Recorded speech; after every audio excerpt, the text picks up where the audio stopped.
feeling like I'm Akademiks. Can't run. Oh, you got this. Get up! Get up! Wait, get up! Get up! You got this. Get up! All right, chat. Y'all heard it enough? Y'all ready to talk? This is hip hop. I'm very happy that this back and forth is happening. I also am very happy that even while rapping, these guys are trying their best to try to make sure this stays on record, on wax, on the beat. We're going to get into some of the lines that I feel like they're both making a very conscious effort to say, yo, listen, we just rapping. I just think I'm better than you. This ain't no shit where this is some street shit. And again, historically in rap, that's been something that we've all had to like worry about. So like to have a confrontation or, this is a very competitive sport. One thing I give credit to Kendrick. He seems like a very competitive guy. While I think Drake has had a different approach, Drake's approach to getting to the top is always like to put his hand around the person who might be a competitor and to me, rock him to sleep. Like, I think he did that with J. Cole and many others. But his approach ain't never been, man, fuck y'all niggas, I'm better than y'all. That's been Kendrick's approach. He's been on that. He consistently and has put that out many times. And I think watching him and Drake kind of go at it and trust and believe, I don't think there's ever been a rap battle. Well, number one, this is like the ultimate, most notorious probably rap battle of all time. Like, respectfully, Jay-Z and Nas, I mean, like, Nas wasn't Kendrick or Jay wasn't Drake at the time. I mean, you could compare Kendrick to, I'm mincing my words. You compare Jay to Drake at that time, but Nas wasn't like the number 2 guy, like just popularity-wise in the culture. And you could possibly say, just if we're going off sales, definitely Kendrick would be that, right? If we're talking about Big and Pac, yeah, that was definitely huge as well. And obviously that's probably a little bit before my time, so I really can't speak on that time period. But I feel like with how many people consume hip-hop these days, this is the biggest rap battle of all time. Okay, there's more people consuming hip hop now than in 96 or 95, 96. So this is why this means a lot more. Okay. I tweeted out, and I'm only doing this. This is not me trying to be unfair, but it's very important that we understand what's going on. This is the first round. It's push-ups versus Euphoria. Okay? Two different approaches. Drake obviously went all right, let me get a song with a type of bop. Shout out to Boy Wonder on that beat. This song could possibly have me in the clubs, right? From what I hear, some people are playing that on radio, or even I heard some clubs are playing it. I'm not even gonna lie. Kendrick's approach, if you ask me, was a very strategic, meticulous approach that probably told us a lot more of what he had in store, or he has in store. And this is probably, again, they say about a heavyweight fight, this is scheduled to go for 12. I think this got to go for like 5, unless we get a knockout punch. Now, I don't want to bias this out, so I want to just give overall opinions. I do believe this beef or this altercation gets cut short if any of these guys drop a knockout punch. What's a knockout punch? Back-to-back knockout punch. Unless you could come back with unless you could get up, stand the 8 count, and hit that nigga with a knockout punch too. Other than that, the fight usually is over after one of those type of songs comes out. You get what I mean? Do I believe either or has dropped it? By the way, like that does not count. Like that is I keep saying that's the weigh-in prelims. Drake has push-ups is not back-to-back. Euphoria is not hit 'em up, or whatever you want to call it, even though I don't think hit 'em up was the knockout punch necessarily with, Big and Pop. Anyway, the point is this. Clearly, we're at a round that we're going to try to pick a winner, but this fight isn't over. Clearly, it's not over. Drake went, I want to be in the clubs. Kendrick went, I'm going to go strategic, meticulous, but I'm also setting it up for what I got coming later. From the song name, it's called Euphoria, right? Now we get to find out Euphoria was a teenage drama show that Drake produced. Clearly, there is if we're talking about ammunition and what could be something that maybe Kendrick could possibly put in a clever way to get at Drake to make him look crazy, it could be some of these conversations about, hey, Drake is, he's this years old and he keeps hanging out with kids or blah, blah, blah, blah. So I think he didn't really do it on this track, but he set it up pretty well, okay? He also set up a few family things pretty well as well. So before we do that, and I do see a poll going on right now. Right now we have 55,000 people just on King Akademiks. I think we got 80,000 right now on both YouTube, but there was a poll ran who won this round, and I'm going to be honest with you, the poll shows, and we'll pull it up right here. It shows 50,000 votes. This is where we're live. Poll. I have to mute myself. My bad.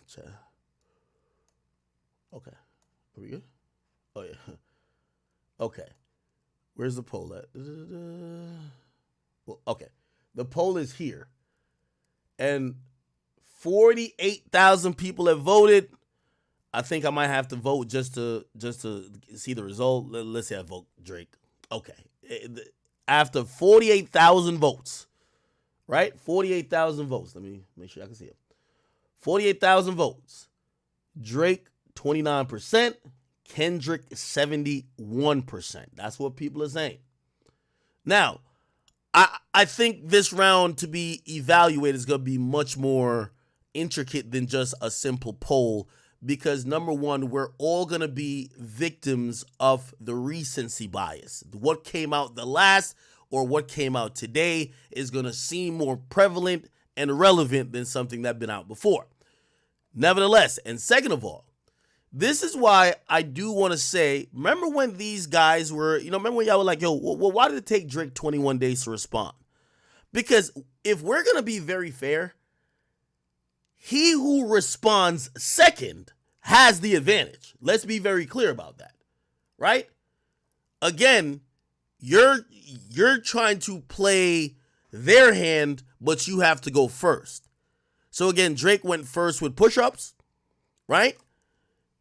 Kendrick gets to respond, which, by the way, Kendrick's response is 6 minutes all dedicated to deciphering and breaking down Drake, while Drake's response, about 70% is going at Kendrick, but he's also going at other guys. And also not knowing what the fuck Kendrick's going to come with. So Drake is kind of, and I'm not copping pleas to nobody. I'm just speaking how really what it is. He's kind of fighting with blindfolded. Now, we should probably get into the lyrics before, and I do have a personal favorite in this whole in between the two songs, and I'll tell you where both of these artists I think are now. What should happen next? I've said before, Drake is on the clock. Drake is on the clock, 100%. Drake has to drop again. Like this is, I didn't only do that for Kendrick. Drake got to drop again. Now, let's get into these lyrics because that's usually where the genius in all of this lies. Keep in mind, people, we're not dealing with Meek Mill, the dumbest rapper who ever lived. I think might be one of the dumbest humans. We're dealing with two individuals who are playing chess at a very high level.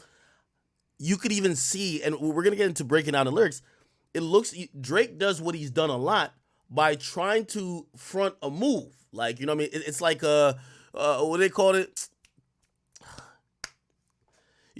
In football, when you fake handoff to the running back because you want him to think you're running, but really you're passing, right?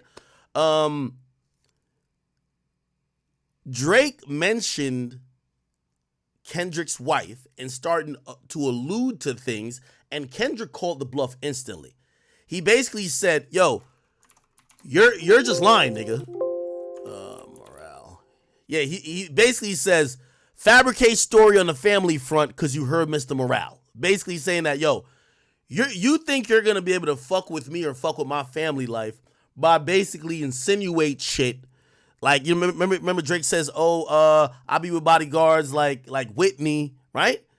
And then you have people speculating, oh, did she cheat with the bodyguard? Did this happen? Because Kendrick admitted to some infidelity, right?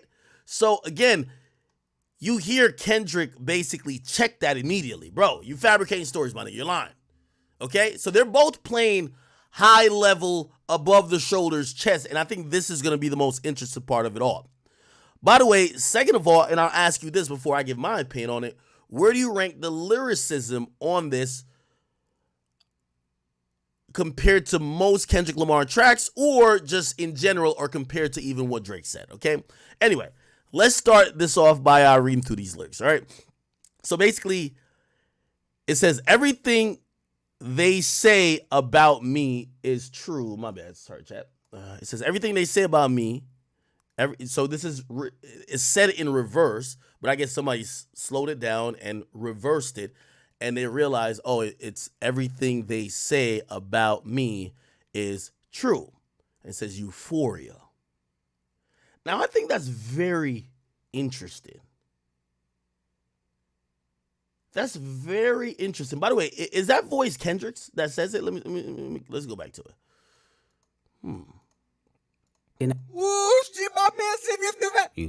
Whose voice is that?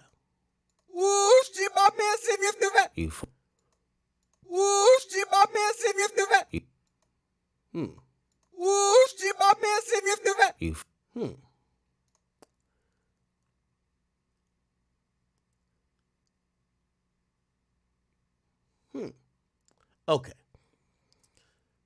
So I think this is one big hint. Yo, everything they say about me is true. And I think that's referring to Drake. Basically saying that maybe some rumors or whatever people are saying about him, these things are true. And I think he kind of cements it when he says Euphoria, which I think is almost, alluding to a lot of other shit that, by the way, he doesn't really rapping-wise touch on, which I think that's, you hear him say later in the song, he says, yo, if you want to go further, we could get to it. So you let me know what's up. Okay? It's like, this song is kind of interesting because it's almost like he's rapping at Drake, telling Drake, I'm sparing you. I'm sparing you, my nigga. I just want to I only diss you just like, I ain't jealous of you. I'm cool. I'm chilling. I'm sparing you because in reality, I could go much further and really embarrass you. That's what it feels like this whole track is saying. But anyway, let's get into it. Them superpowers get neutralized. I could only watch in silence. The famous actor we once knew is looking paranoid, and now it's spiraling. I think that was definitely aimed at Drake. You remember when Drake was like posting them stories? I won't lie, for a second I was looking at Drake too, and I was like, hey, listen, I know Ross is trolling you, but Ross ain't the main guy. Like, you know what I mean? Like, Ross is just gonna get you taken out of like character and make you look like you're either stressed out or paranoid while waiting and anticipating Kendrick's response. You get what I'm saying? And I think Kendrick was feeling the same because he's now putting it in a bar by saying the actor we once knew is looking paranoid and spiraling. By the way, we should now know every one of these lines is going at Drake, right? Like, even if you think it's not going at Drake, it's going at Drake. He's not just rapping just to rap, right? You moving like a degenerate. Heavy antic is feeling distasteful. That's such an interesting line to me, people. I'm going to tell you why. I believe that Drake is such, I call him Dranos. Okay, I might be like he's dick sucking, but I'm going to tell you why I call him Dranos. I do believe that the only time it would take everybody linking up to try to really, get that W on Drake. But I will say that Drake's arsenal when it comes to even rap beefs, not only he is a great rapper, he's a great MC, but one thing he does, and this is why Drake is Drake, he's always going to do the other things that people won't do. Drake is going to, think back to the Meek beef. Like, I told y'all, like, Meek and his stupid ass, he hit me up like, yo, why everybody keep putting L's when you post me? Nigga, because you're a meme now, nigga. Congrats. He didn't understand it.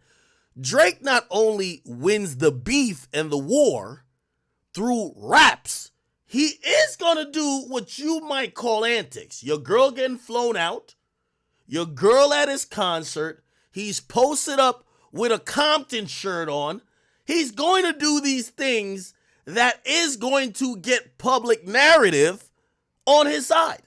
He is really good at that. We have to be honest, right? Like, I mean, goddamn it. We just posted it like a day ago. Drake is posted up. Where's the post at? Right? He's posted up, right? I think this is at his crib. So somebody must have ordered this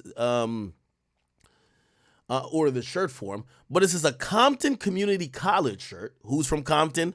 Clearly Kendrick. People were saying that allegedly his wife may have went there too, which is Whitney, right?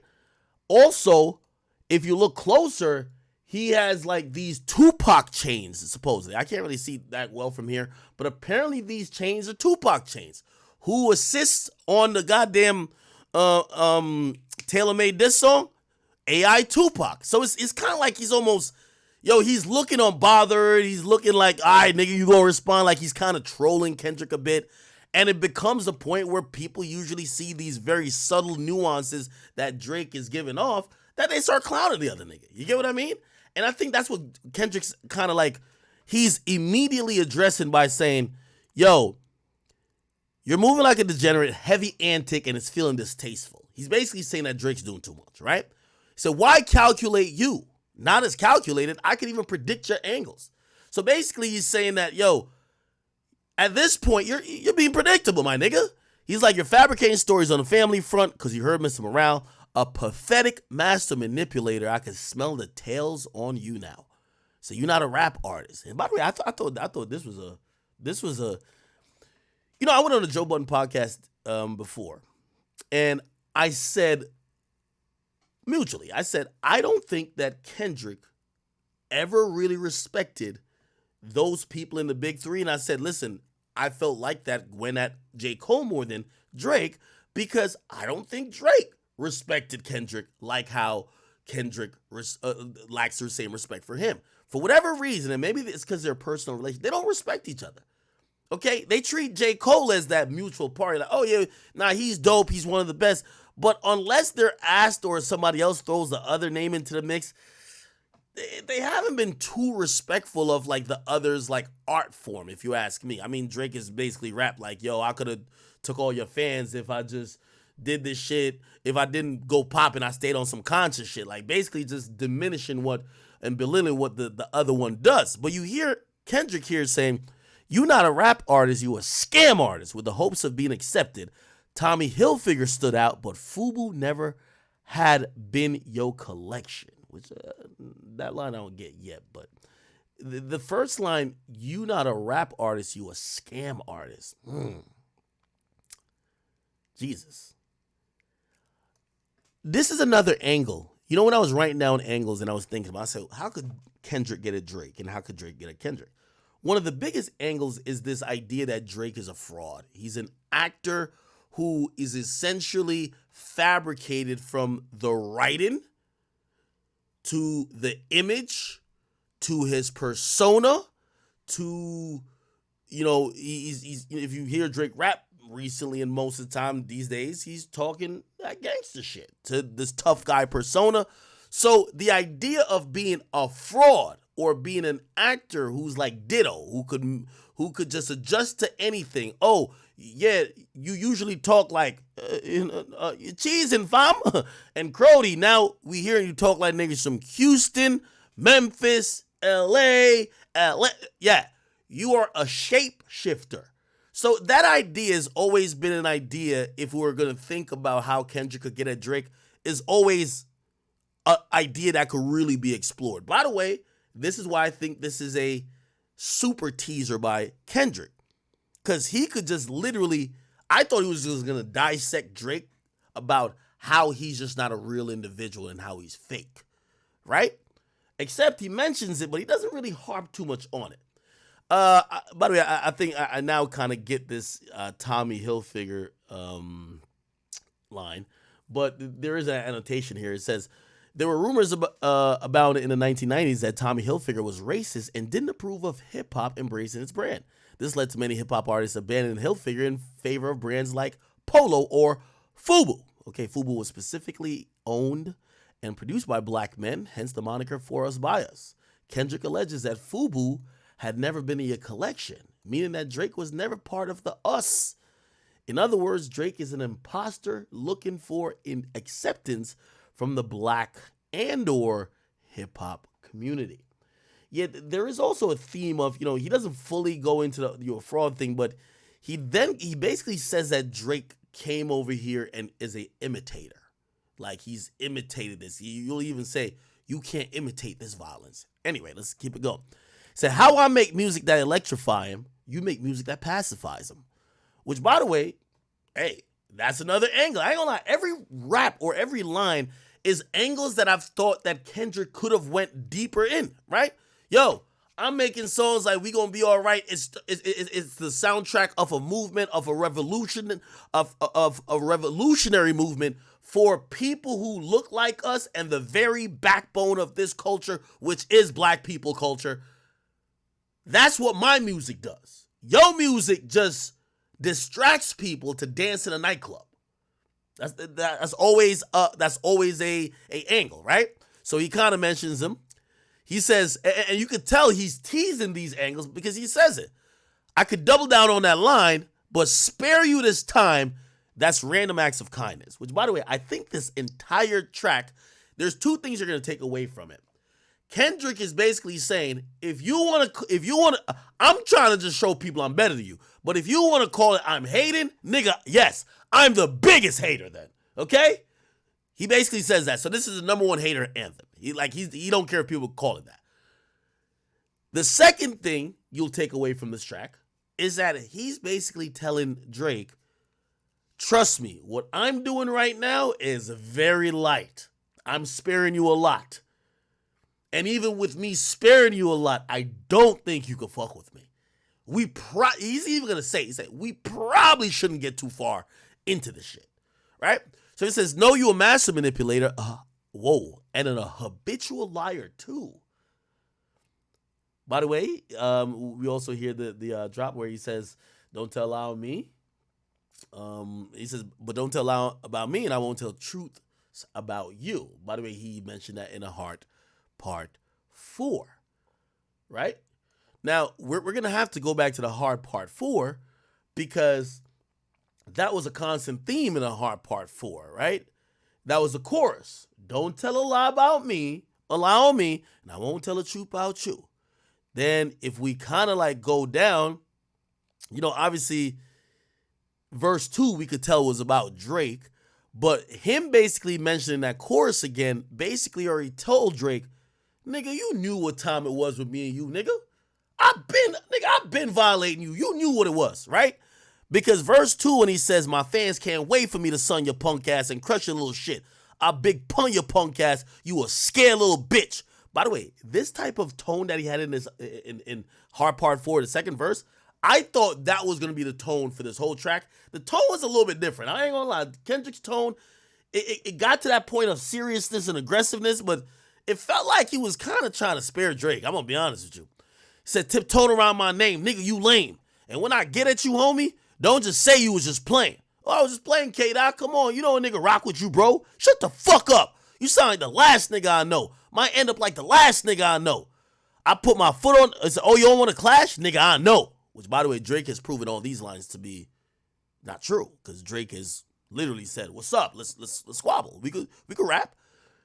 I put a foot on the gas, head on the floor, hopping out before the vehicle crash. I'm on the road, yelling 1, 2, 3, 4, 5. I am the greatest rapper alive. Okay? At least this is before he was talking about smoking on your top 5, man. Because Kendrick, what top 5 you smoking on, gang? You feel me? Anyway, he said, so damn great, motherfucker, I've died.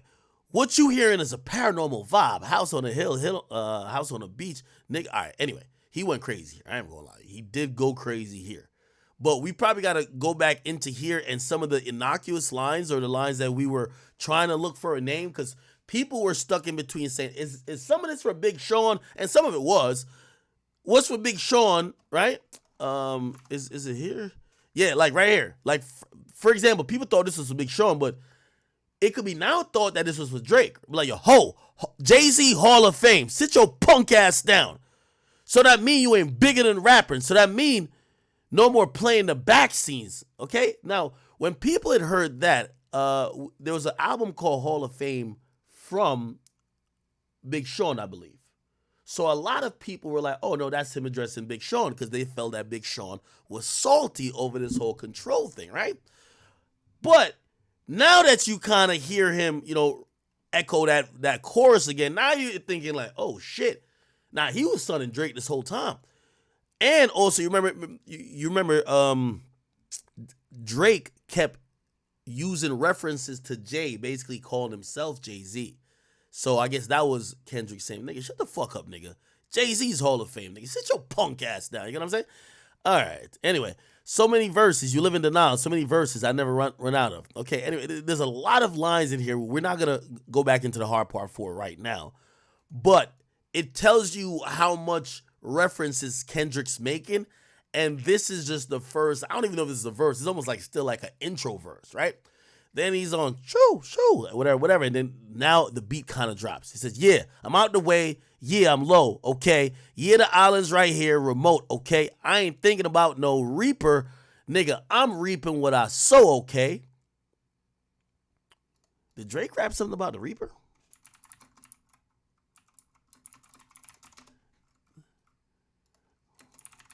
Did he? I don't know if he did. This line seems to be responding to something, but I can't tell what. He said, I ain't thinking about no reaper. I'm reaping what I sow, okay? Did he? Or did J. Cole? Did J. Cole do that? J. Cole. Let me see. J. Cole did?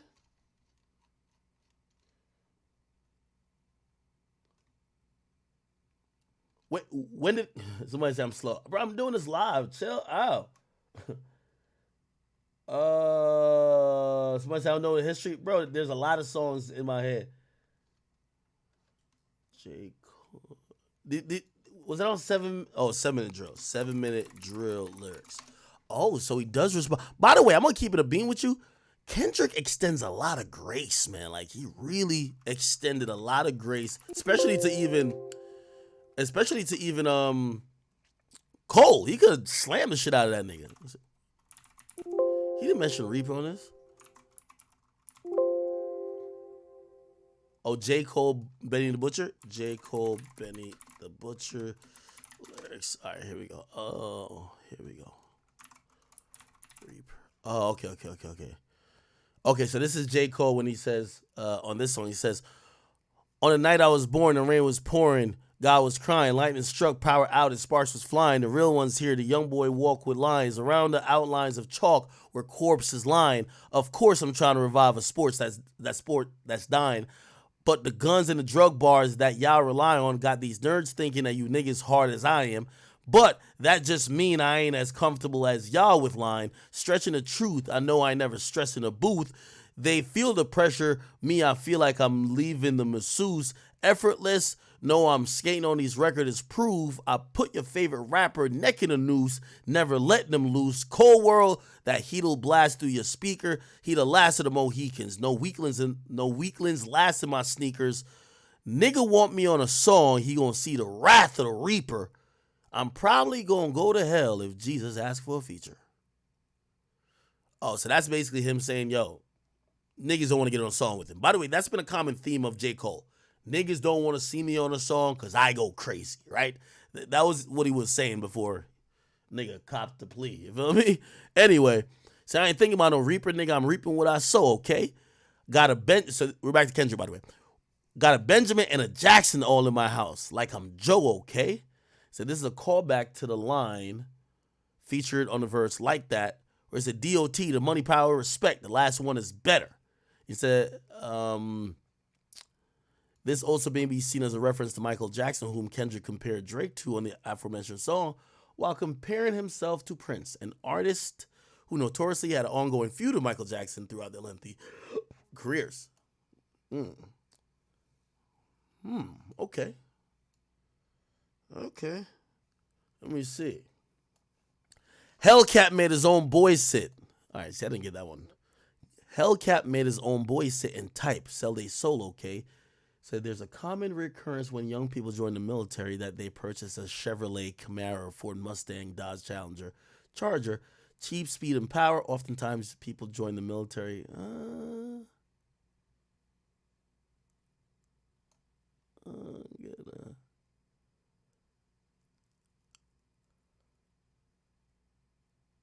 Okay. All right, whatever.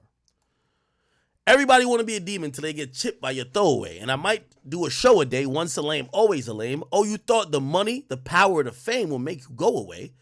Have you ever played? Have you ever? Okay, nigga, let's play it. Have you ever watched, I thought it was walked your enemy. Okay, it says watch. Have you ever watched your enemy down with a poker face? Have you ever paid $500,000 to like an open case? What's that referring to? It's like Kendrick almost referring like he's been in some real shit. We always known Kendrick as being the guy who witnessed it from the fucking window in the hood, but we never knew Kendrick as the guy who was doing the shit, right? Anyway, well, I have, and I felt that both, but I came out straight. I hate when I rap. I talk about guns, then somebody die, then they turn into nuns and hop out. I think he says, I hate when rappers talk about guns, then when somebody died, they turn into nuns, then hop online like Pray for My City. He faking for likes and digital hugs. His daddy a killer. He want to be junior. They must have forgot the shit that they done. They mentioned must run in his family, but let it get shaky. I park your son.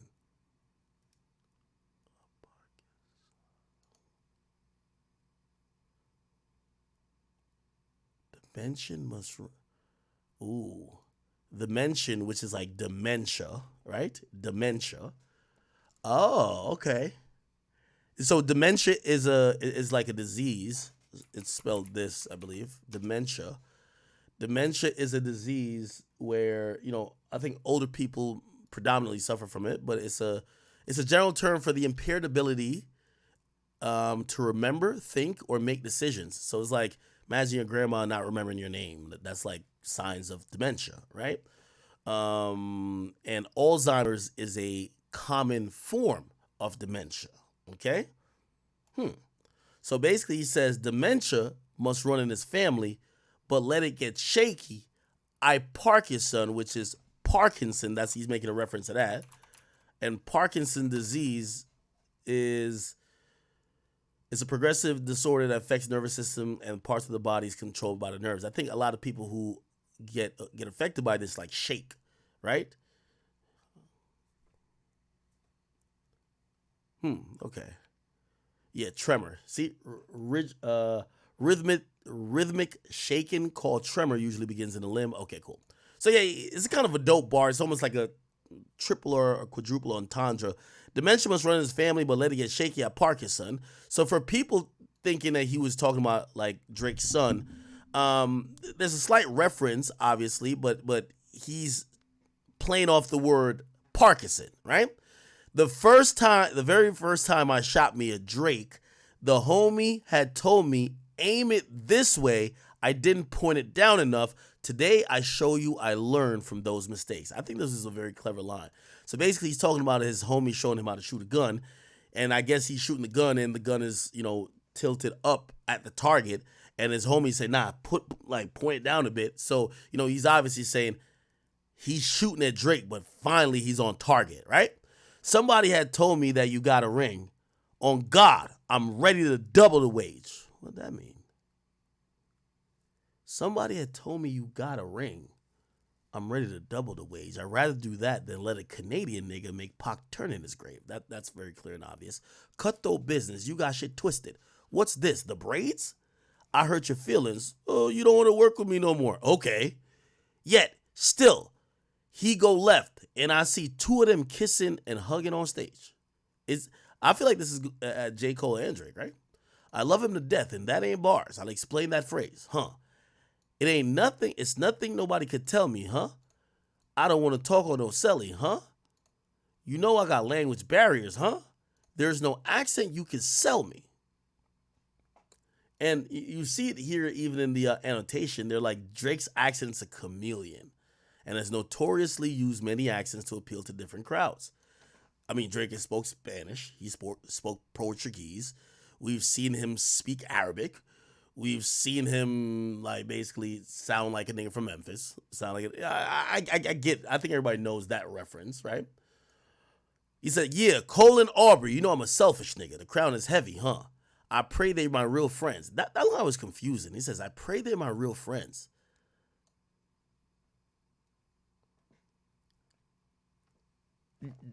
To me, this was like a half step in line. Like, what do you mean you pray they're your real friends? Nigga, you're shooting at them. You're shooting at your friends. And he's like, if not, I'm YNW Melly. Well, that makes sense because let's go on the assumptions of the YNW Melly case where they're like Melly's friends were thinking they were cool with him. Or maybe if they did have a problem, it wasn't that serious. And then Melly just shoots them in a car. So again, that would be indicative of Kendrick Lamar because it does seem that Kendrick has provoked any issue with Drake or Cole. It looks like Cole wants to be friends with both of them. It looks like Drake is confused and Drake is like, bro, like, why are you trying to always get at me? Is it because I'm popular? It feels like Kendrick has pushed this line more than any of them, right? I don't like you popping shit. And I guess he's getting into why he don't like Drake, right? I don't like you popping shit. That shit for real. I ain't heard the beat. Fuck all that pushing P. No. Actually, this line is wrong. So whoever's on Genius, correct this. I think he says, I don't like you popping shit. That shit, Pharrell. Like, you know, Drake was dissing Pharrell before, right? Drake disses Pharrell. What do you say about Pharrell? Let's go to Meltdown. Meltdown lyrics. Yeah, so it looks like Kendrick is saying he'll inherit the beef for Pharrell, and then he mentions Pusha T, which, by the way, Drake, this is both of them on here. This is Drake right here on Meltdown. T-Time like I got a cup of this shit. T-Time like a golf at the 5:45. I love to fuck on a regular bitch. Famous hoes lame, but they stay on my dick. Heard your new joint and it's embarrassing shit. You talk to the cops on some therapist shit. You act like you love this American shit, but really the truth is you scared of the 6. Your bodyguard putting the work on a flute. Now you want to go and inherit the shit. Don't talk about the boys by comparison shit or come to the boy on some arrogant shit. The weapons we got on some terrorist shit. Like TV producers, we airing this shit. She asking for bread for her parents and shit. I told her I don't got no cash, and she said she could wait on a rack on some Arabic shit. I pull out $1 million and stare at the shit. My dick just got hard because the wires just hit. My schedule is out. Come spin for us for real. Man, fuck all that. Okay, give a fuck about that heritage shit. I think this is where he started this and push Pharrell, right? Since V not around, the members done hung up the Louis. They not wearing that shit. Don't come to the boy by repairing. I thought there was something else where he was dissing Pharrell. Give me 1 second. He was dissing Pharrell somewhere. Or maybe it was that line, right? Oh, because Pharrell is a newly appointed person at Louis V. So he's dissing him by saying, man, fuck all that spinning the narrative shit. I melted down the chains I bought from your boss. Give a fuck about that heritage shit. Since V not around, the members done hung up the Louis. They not even wearing that shit. Basically saying that he don't fuck with Pharrell neither. Even though, by the way, he bought Pharrell chains. I think he wore it in the Jumbotron shit popping video. Drake buys Pharrell jewelry. Yeah, he bought $3 million of the jewelry and then he wore it in the video and then he dissed the nigga.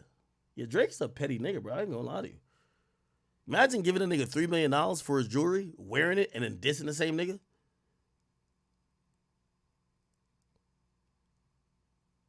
Yeah, Pharrell had an auction where people were like, you know, they could have bought like his jewelry. And Drake bought these chains. It's like the skateboard P chain. They're saying this was Jesus Christ. They said this was a Jacob & Co. nerd pendant chain for $2.184 million, and Drake bought it. Then this was $150,000. Wow. 100,000. Yo, damn, Drake just bought this shit to shit on a nigga. And by the way, he wore all this shit too. Wow.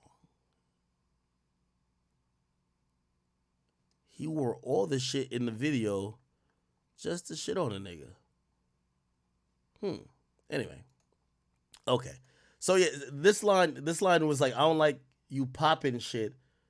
That shit with Pharrell, I inherit the beef. Fuck all that pushing P. Let me see you push a T. You better off spitting again on him. You thinking about pushing me. So he's basically saying, bro, you probably have better luck trying to go reignite your beef with Pusha T than fucking with me. Right? He's Terrence Thornton. I'm Terrence Crawford. Yeah, I'm whooping feet. Who's Terrence Thornton? We'll find out later. Okay. And this line was another reason why I think this track is a warning shot. We ain't got to get personal. This is a friendly fade. You should keep it that way. I know some shit about niggas that make Gunna wanna look like a saint. What is that? You know, Gunna obviously with the snitching stuff. I'm wondering if he's talking about the old rumors that Drake cooperated. Drake cooperated with police. Is he talking about that? This is 2010. What happened after two men robbed Drake at gunpoint? Okay? Let's see if we can find that. Let's see if we can find this article. What happened after two men? Drake claims armed robbery was a setup. He lost $4,000 and a gift from Wayne in 2009. So I knew it was a setup. All right, let's see if we can find a better article. The story of Drake being robbed in 2009. Also, now when Drake travels by car, it's with a convoy of black SUV. You know this is somebody from the 6, right? Here we go. Well, he's basically untouchable. He walks around with a squadron of top-tier meatheads who are known to be rough with people and overstep boundaries. One of his bodyguards was even the subject of a YouTube video where someone was pointing out how terrifyingly huge this guy was. Now when Drake travels by car, it's with a convoy of black SUVs, filled with bodyguards dedicated enough to step into traffic and block cars so his entourage can merge. Basically these days, you won't catch Drake without a small army of defendants, especially in his home city. For added protection in Toronto, he's even connected with local gangs like Reps Up and G-Way Boys, giving him not only a sense of safety within the city, but also some type of street credibility. This made Drake more comfortable in Toronto, comfortable enough to build a luxurious mega mansion in Bridles Path. But this is the current Drake. He wasn't always the sheltered, established rapper that we see today. In the early years of Drake's career, he's what you would call green behind the ears, and he didn't think that private security was needed while in his home city. This was surprising, considering he made a comment to New York Times around then, telling a reporter that he felt unsafe in Toronto at all Really? Oh, I never knew Drake said this. times. His inexperience as a celebrity would eventually lead him to being robbed. And I don't mean the multi-million-dollar jewelry heist of his tour bus in 2016. That happened in Phoenix. I'm talking about the armed robbery at gunpoint that went down over a decade ago in the city which Drake calls home. This event occurred in the evening of May 31st, 2009. Then 23-year-old Drake was having dinner at a restaurant in Toronto's Little Italy, located at the corner of College and Beatrice Street. He was on a date with a woman who was named Chantel Brown. After enjoying their meal and a night out, the two left the restaurant and walked to an SUV that was parked across the street. Drake got into his car, and moments later, two armed men suddenly approached the vehicle with guns drawn and started banging them on the window. Drake opened the door, and they then aimed their weapons at his face, demanding that he gave up his jewelry and anything else he had. Without much choices, Drake handed over his diamond gold chain, which rapper Lil Wayne had recently gifted to him, along with an expensive Audemars watch and $2,000 in US cash. The woman Chantel was sitting in the passenger seat at this point, but before the suspects could make their way to her, a man that was exiting the same restaurant, named Nicholas Carino, noticed the robbery and yelled at the gunman to get the F back. Apparently spooked, the two suspects quickly jumped into a nearby getaway car with the stolen goods. The car then sped southbound down Beatrice Street, but it wouldn't get too far. A short time later, the same car was stopped by police for driving the wrong way down a one-way street. Once stopped, two people jumped out of the vehicle and began running in an attempt to escape. one person still remained in the car, the driver, and he managed to speed off. After a brief foot chase with police, one of the running suspects was apprehended. The driver of the getaway car was eventually tracked down and also arrested, but the second suspect who escaped on foot was never caught and ultimately got away. The two who were caught, though, were identified as Paul Letatui and Socrates Cotterwell, ages unknown. They were both charged with armed robbery, conspiracy to commit armed robbery, 3 counts of pointing a firearm, and possession of stolen property. As far as the items that were robbed from Drake, the police managed to recover the chain, the watch, and about $1,330, but they never found the guns that were allegedly used in the crime, which ended up being detrimental to the case. Now this is when some controversy begins. It's claimed that Drake himself was the one who pressed charges on the men and provided a statement. Press them fucking charges, man. The fuck? Hey, y'all not gonna shame my goat for being a taxpaying citizen? Press charges on them fuck niggas. The hell? Detrimental to the case. Now this is when some controversy begins. It's claimed that Drake himself was the one who pressed charges on the men and provided a statement to the police of exactly what happened. By the way, they capping. Like, everybody knows Drake like a mob boss. Like, you don't speak to cops. I talk to cops, though. I ain't gonna lie to you. Nigga, I can't wait for the day where, nigga, I'm in an interrogation room, nigga, putting Meek Mill in jail. No, I'm playing. That's Claimed that Drake himself was the one who pressed charges on the men and provided a statement to the police of exactly what happened. This rumor came to light after an online post by a fellow Toronto rapper named Big Page, who was one of the first people to call out Drake for allegedly being a snitch. Big Page actually collaborated with Drake just a few weeks before the robbery on a track called I'm Still Fly, which racked in over 2 million views on YouTube. So these allegations came as a surprise, since they were apparently friends. Big Page posted a picture on his Twitter account of a court document which showed Drake's legal name, Aubrey Graham. Where? I don't see it. Where's it at? Where? I don't see it. Appendix B, charge against accused. I only see Coderall and some nigga named Paul Latua. Like, I don't see it, nigga. Where's that? Where are my eyes? Why the boogers out my eye? Where they at? I don't see it. I don't see Drake name on this bitch. Where is it at? Where? I gotta maximize, minimize. Where is it at? I don't see that shit. As well as the names of the suspects in the case. This document was supposedly proof that Drake pressed charges against the men in relation to the armed robbery. Never. Aside from calling him a snitch, Big Page also claims that Drake used to ask him for money loans and also asked to borrow his chain, along with a few other disrespectful tweets. But Big Page admit that there was some tension between the two even before the robbery, stemming from some issues about the song they released together. So his posts could have had the motive of staining Drake's reputation. And some people believe Drake simply told police what occurred during the robbery and didn't really give specific details on who it was. Obviously, Drake denied all the allegations thrown at him by Big Page and any others, claiming the outcome of the trial proved he didn't snitch.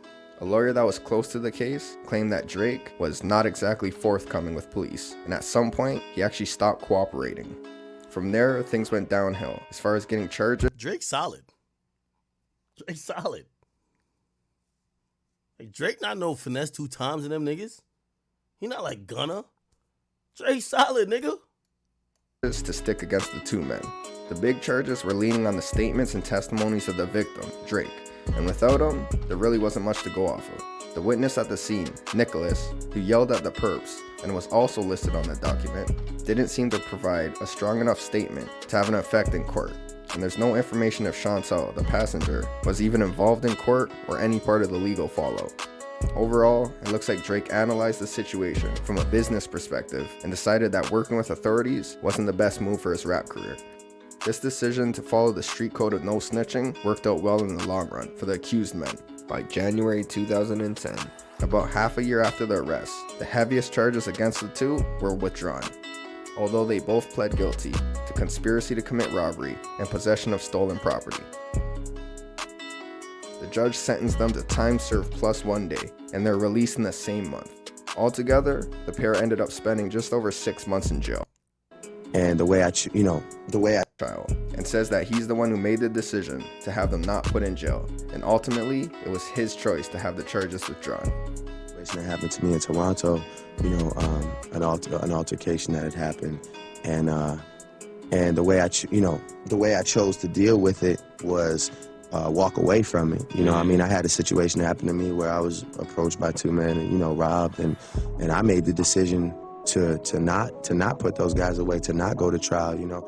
As to whether or not he actually snitched at some point, well, there's no public record that proves he did. The only remote evidence there is the paperwork that Big Page posted, and it really only states that Drake was the victim of a crime committed by the accused individuals, and not much else. So the idea of him being a snitch is still up for debate until actual solid proof comes to the surface. There's also the question of how exactly he ended up being robbed, and how the suspects knew where he was. That's a backdoor ting, man.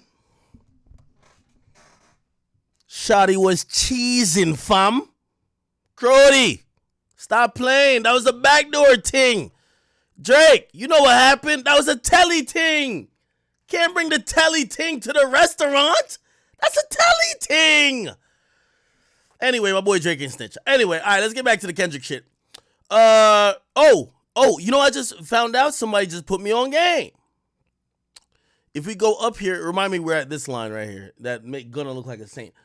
There's something about a ring, right? It says somebody had told me you got a ring. On God, I'm ready to double the wage. That's supposedly Drake buying Tupac ring. Like, Drake playing Monopoly in real life. Like, look, Drake buys the most valuable hip-hop artifact ever sold. Tupac's ring. It's this ring right here. A ring designed by Tupac Shakur has become the most valuable hip-hop artifact ever sold at an auction last week. The buyer, meanwhile, is one of the biggest rap stars in the rap today, Aubrey Drake Graham, usually known as Drake. He purchased a ring at a sale for a little over $1 million, more than 3 times the pre-sale estimate of $200,000 to $300,000. Wow. So Drake bought this ring that was designed by Pac for $1 million. And then Kendrick, you could tell. By the way, Kendrick's outlining, and I'm going to give Kendrick credit for this. I'm going to give him respect for finally saying why he's mad. Like, Metro's just a bitch. We don't know why Metro's mad. Apparently, Drake nutted in the bitch mouth that Metro kissed. That's what I heard. Real talk. What we talking about with Kendrick, at least he's spelling out his problems, right? Look, he's saying, bruh, somebody had told me you got a ring. And I'm ready to double the wage, which he's basically saying, well, nigga, if Drake bought that shit for $1 million, nigga, I'll pay $2 million for it. Like, he's almost saying that Drake is undeserving of having anything that's Tupac, legacy-esque. By the way, have you heard Kendrick Lamar talks Tupac? So, another reason why Drake used Tupac in his AI-assisted record was basically Kendrick has so much admiration for Tupac, like we all do. And just hear him talk about Tupac. Kendrick Lamar is in the neighborhood. Because it seems like you're painting a picture of different people that are passing or different people that are going through things. Like, what was the mind process, like the process that you did making this song? That's a real turning point of the album. Mm-hmm. You know, everybody know Kendrick Lamar for who he is today and how I think now. You know, and before I became this person, with mature aspect on life, it was a dark place I came from. Mm-hmm. You know, a place of negativity, a place of, just being unruly. So the Dying of Thirst, the single about me is actually a specific story, about one of my homeboys passing away that I seen pass away in front of my eyes that really turned everything around full circle. Let's get to the Tupac thing. Changing into my life where it's at now and why I'm so positive and energy, rather than negativity. And I think you have made some references to Brenda, the Brenda Got a Baby thing. How much does Tupac influence you on this album? Because I know you're very influenced by him, period. But on this album, did you think of him in any way in his storytelling and the way he writes? Or Definitely.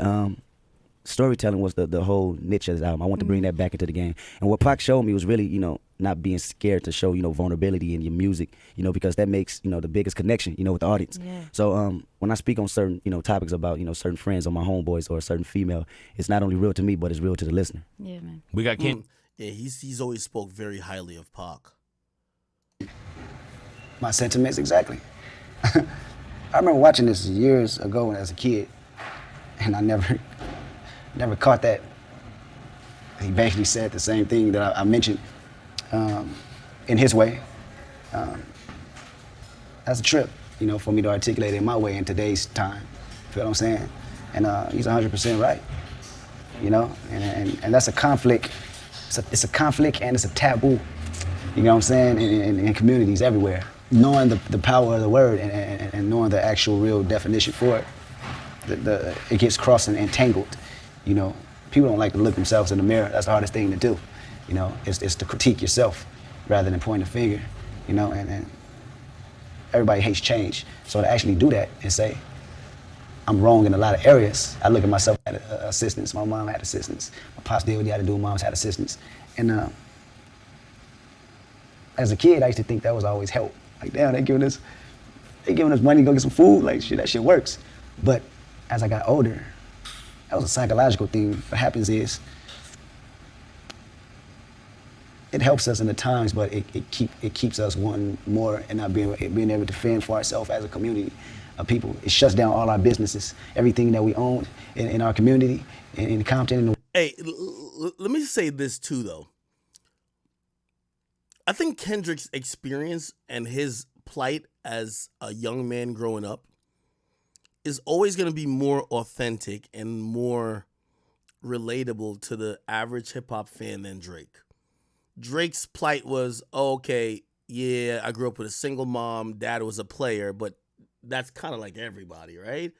And then he's like, yo, I'm like this mixed kid. Like, I think people stop dealing with, like, you're a mixed kid that went on Degrassi. Like, we can't identify too much with that. While when you hear Kendrick Lamar describe his, like, upbringing, I think he's kind of describing the very essence of what the majority of black people in America grow up with or experience. And his plight is just way more in tune with their perspective. You get what I'm saying? Watts, they took that from us, which puts us... It's like even him discussing it here, like just you looking into his eyes, you could see like this sincerity that I think people are going to just be able to vibe with, be like, yo, this is why these struggles and these, you know, obstacles grew this man. You get what I mean? In a situation where we got to ask for food stamps. My mom got to go out here and get welfare, got to get WIC, got to get Section 8 housing, you know. It puts us in that place. We still got families that still struggle, you know what I'm saying?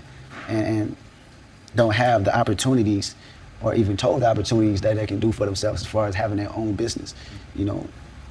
And the real help, you know, the real jewels, not just the petty things, you know. I talk about violence, I talk about all of that, but the backstory behind it is the consequences for it. Who gives the consequences for it? Who's going to pay for these things? Not to glorify it, to educate you on it, to know that it's real. You know, these words are powerful. You know, I got homeboys that's dead, that's in prison, and sometimes you get a lot of artists that just glorify that. So these... Now, I'm laying out this context because I think like, this is where, if, you know, by the way, this won't be one on who got the most fans, right? It's always going to be one with the purists, the people who love this culture the most. And I do think Kendrick has a advantage there because his life and his experience and everything he's done has always been synonymous with this real purist outlook of what hip hop is. Yes, hip hop is one of the biggest genres now. Everybody's listening to it. You could go perform the most crazy song that you made at the most fucked up time in your life at Rolling Loud, and people who have never struggled a day, who are high off Molly and perks, like they'll just turn up to it. But the very essence of what rap is kind of like what Kendrick has described as his come up versus even a Drake, where I think, you know, I think everybody would, you know, I said this on a Joe Budden podcast when I did it. I was just like, to me, what Drake represents that transitional point in your life, and he'll always be that, right? So he represents you going from a boy to a man, these experiences, insecurity, dealing with women, this and third. But Kendrick is more of, yo, this is the struggle. This is the trauma that's built into why I act how I act with everything else in the world, because I watch my mom go through this. I watch my neighborhood do this. I watch people around me act like this. These kids look at it, you know, they think it's nothing but cool until they put in a real situation where they back against the wall and it's all over. I'm trying to get the part where he specifically speaks about Pac, but hold on. You know what I'm saying? Witnesses will come faces when my mom's not a hoe, my little sister is not. So now I gotta distinguish, you know, right from wrong. You know, so you would get songs like Complexions, where I'm acknowledging the beauty of a woman from all shades, light, dark, brown, all that. Then you would get songs like Shireen, you know, a hoe, or a bitch, whatever you want to call it, you know. I am a sinner. You feel what I'm saying? But I can respect what Pac's mom told him. Oh, here. I like women, you know, women that carry themselves, that respect themselves, and you know, that want to grow and want to learn just like I do. You feel what I'm saying? But I can respect what Pac's mom told him. My mom told me something like that, but certain similar, you know.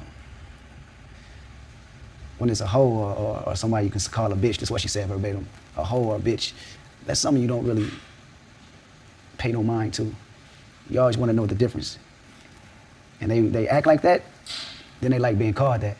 But when it's a woman, you're gonna have to show respect, and you have to give respect when it's due at all costs. And that's why, for me, going back to the other question, I always give the yin with the yang. I'm gonna give you the definition of what a real woman is. I'm gonna give you the definition of what I consider a bitch is. That's very reminiscent of Tupac when he spoke about the same subjects as well. I don't know if you guys ever heard Tupac, you know, Tupac talks difference. I don't know if there's a... Here we go. We gotta start saying fuck these bitches, man. If you fucking with a cool female, that's all good. But if you fucking with a bitch, you need to break her ass and shake her ass. That's how we gotta do it in the 9-3. We got... Okay. Oh, okay, here we go. I'm gonna tell you something. I love women. I'm a big... Jail has made me appreciate women. But I hate bitches even more because I love women now. Because they make it bad for real women. They make it so when I meet a real woman, she's scared of me. Because of this bitch that said I raped her. So I love women, but I hate bitches. And I try to deal with both of them in every album. I try to make a good song where I deal with the women. I try to make a song where I attack the bitches. But you do understand and it's a difference. Separate. No, all women are not bitches. No, I don't believe that. They are women and they are bitches. And I don't believe every woman got a bitch and none of that shit. I believe there's women and there's bitches. Okay, good. A woman that treats herself as a lady at all times, that's the one I'm attracted to. That's the one I want every time.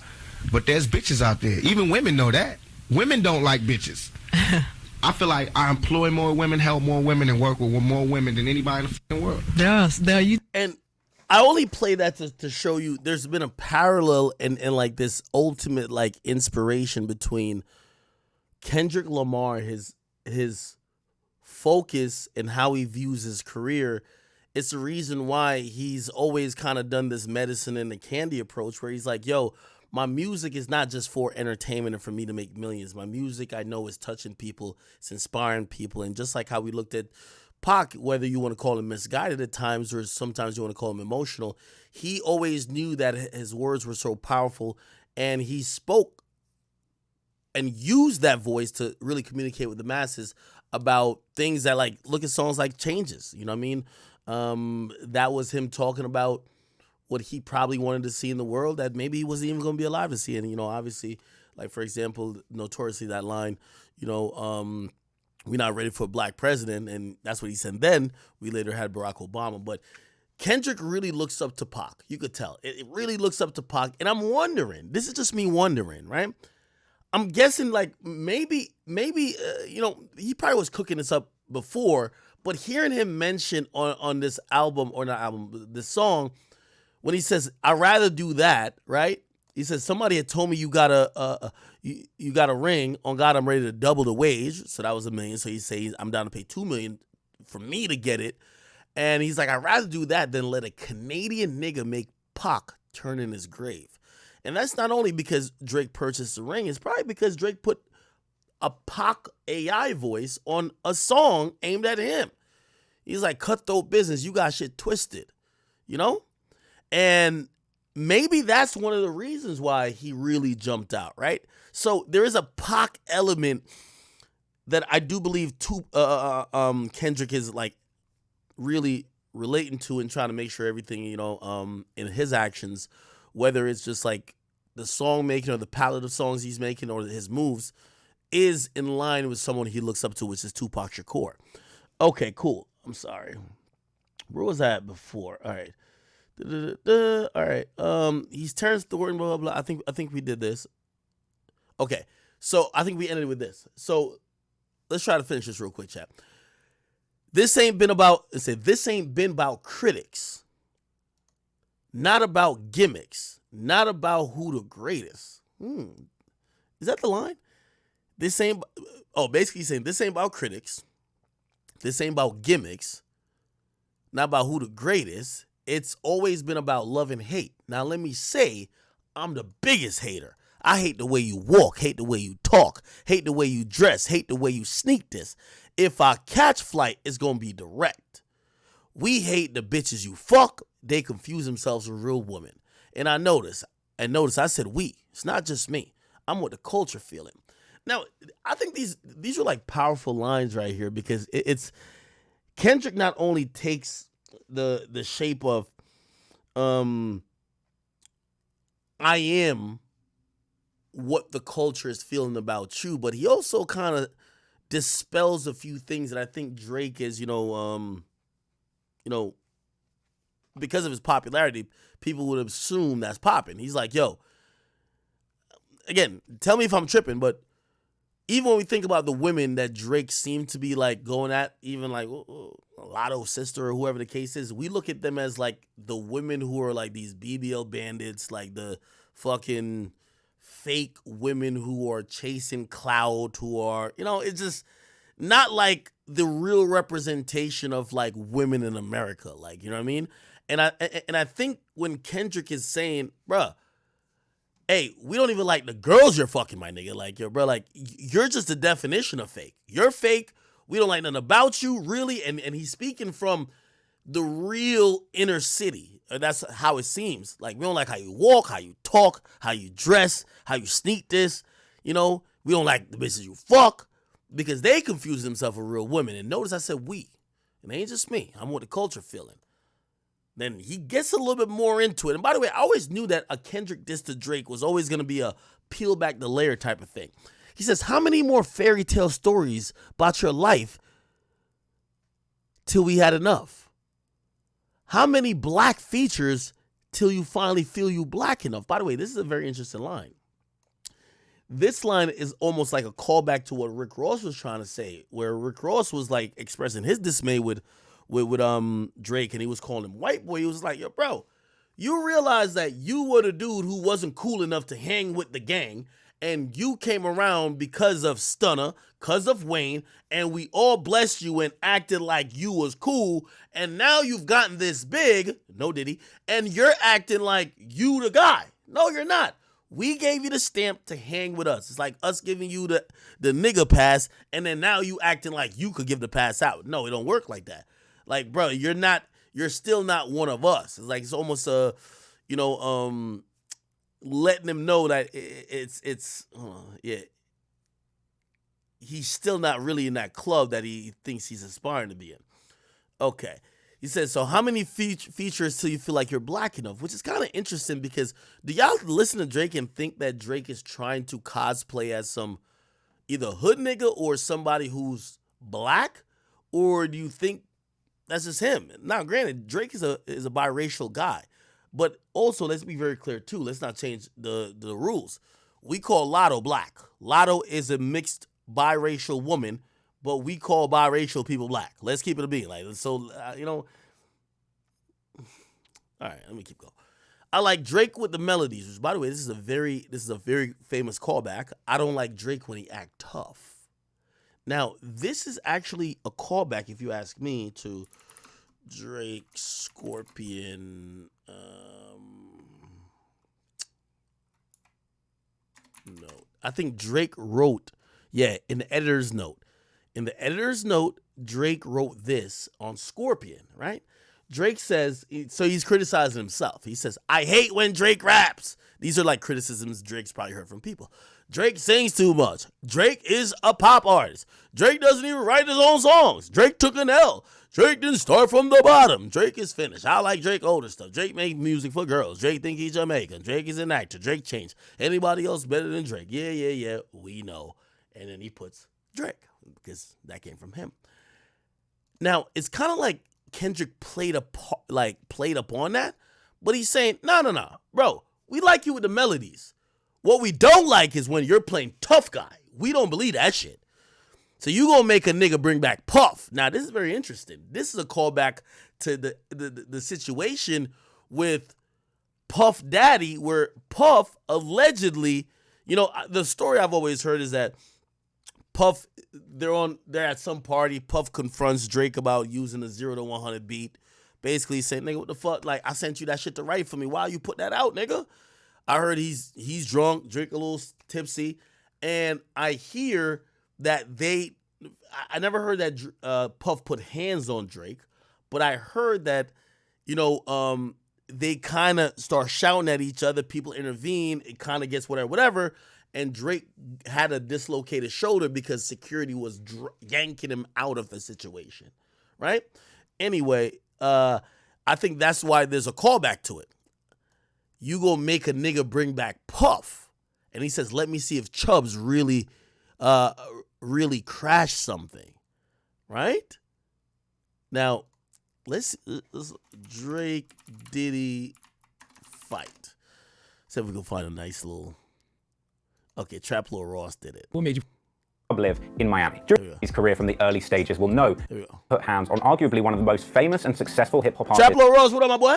Of our generation, a hitmaker that's actually got more Billboard slaps than the Beatles, Drizzy Drake. Now, prior to this incident, you would have thought that Drizzy and Diddy were the best of friends. Drake brought out Diddy and Mace at a 2013 OVO Fest performance. Tonight was one of the best nights of my life, man. He's a great host, but he's a king, you know what I'm saying? Young king. And the two had even collaborated as early as 2010 on the track Loving You No More from Diddy's Last Train to Paris album. This song led to a music video that featured Drake and Diddy rapping back-to-back years before Drake would go back-to-back on Meek Mill in their beef. It also features a scene that shows the real dangers of hanging up your platinum plaques on the wall with stick-on picture hooks. We've all been there. The first cracks in Drake and Diddy's relationship seems to appear in February 2014 when they were both performing together at Club Live in Miami. During this performance, a seemingly disrespectful but apparently accidental move was made by Drake to snatch the mic from Diddy while he was performing.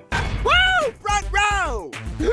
Did Drake just grab Diddy's mic? Seriously, did he? You gotta hand it to Drake. He snatched that mic so quickly, Diddy didn't even notice it was gone. Some people have suggested that this incident was actually the spark that led to a much bigger beef around the beat for the song 0 to 100. The melody for this beat was originally put together by instrumentalist and producer Frank Dukes. At this point, Frank had produced some hits for some... Now, I'm gonna be honest with y'all. Hey, obviously in 2015, the whole thing with Meek when he was like, yo, you are a ghostwriter, this and somebody said DMX said something. Ooh, my bad. Yeah.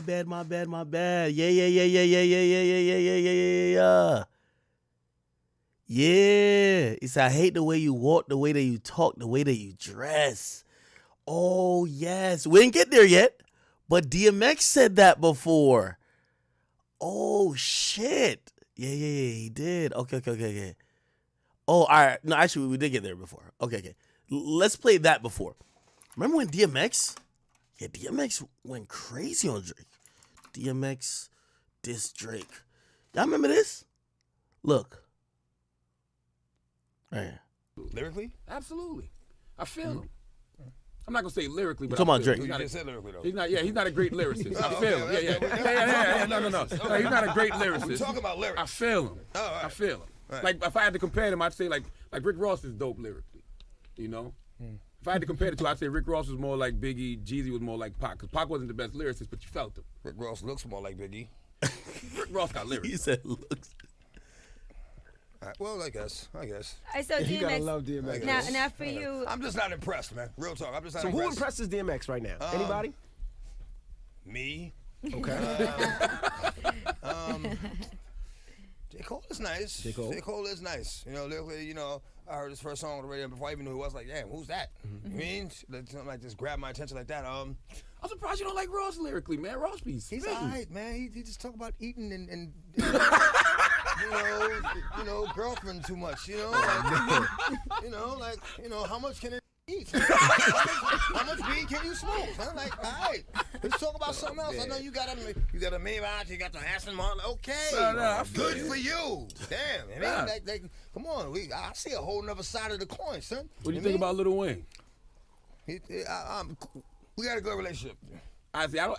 Cool. I think well, everything you said about Wayne is exactly what everything you just said about Ross. What I think about Wayne. Yeah. I think all you talk about is smoke. I don't talk. I said we cool. What about Drake? You like Drake? No. My man. He didn't even say a little bit. He didn't even say halfway. That's my guy right there. No. That's why X is necessary in the game right there. Okay. Now why don't you like? This is what he talking about Drake. I don't like anything about Drake. I don't like his voice. I don't like he talks about. I don't. See, I be trying to I tell don't these like his face. I don't like the way he walks, like nothing. I don't like his haircut. I might just let me shut up. I'll just stop right there. Oh my God. Damn it, man. No, but listen, that's why DMX is necessary. You know why? Because when you got these legendary this is why the game has gotten so whack. You got legendary hip hop figures who just get these guys passes. Yeah. Who don't say anything. Who don't say it's okay. No dudes, nothing. It's okay to say, yo, this dude is whack. I think he's whack. It's okay to say that. It's too much politics. It's too much politics. You don't gotta act like you like something for what? So, you don't like nothing about that nigga Drake. Yo, you ever see the video with DMX when he in the back of the car?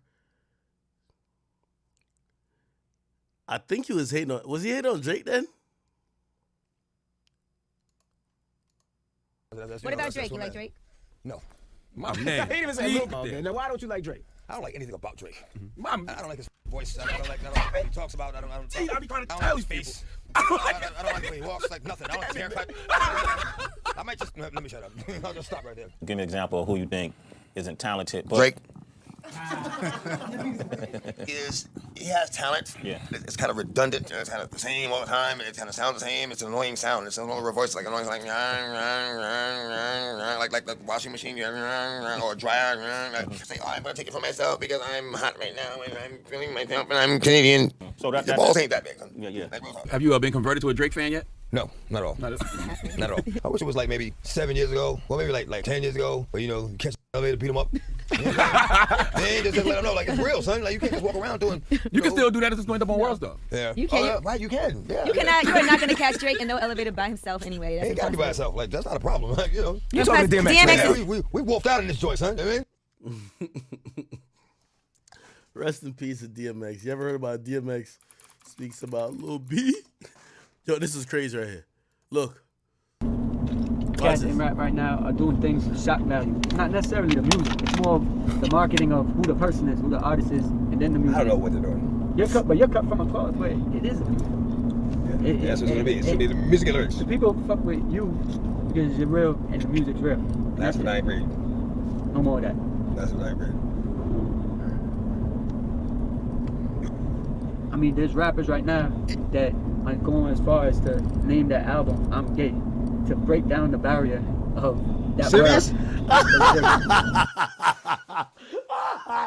Yo, I've never seen a crazier reaction. Yo, rest in peace, DMX. Yo, I've never seen a crazier reaction. Yo, DMX. Hey, I'm sorry, bro.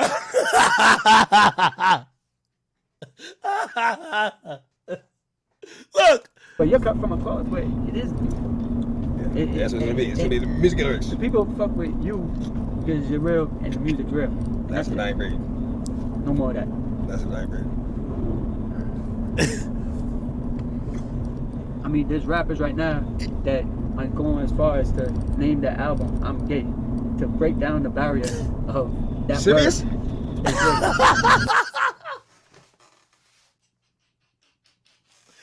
Yo, who remember this video? That nigga's face.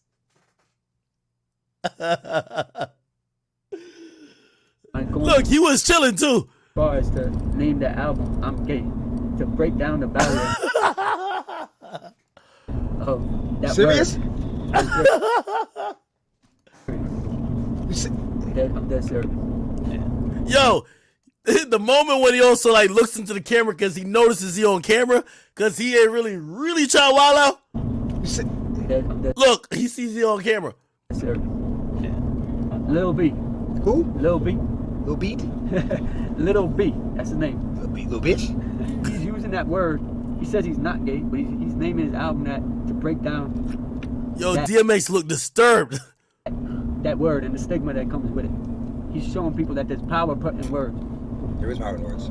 You agree with that? There is power in words. You give us power in a word. I think before speak. Now when I speak, you know I'm here to teach. There is power in words. But don't go over there. Don't go that way. Oh my. DMX Drake. Did you ever talk about Drake again?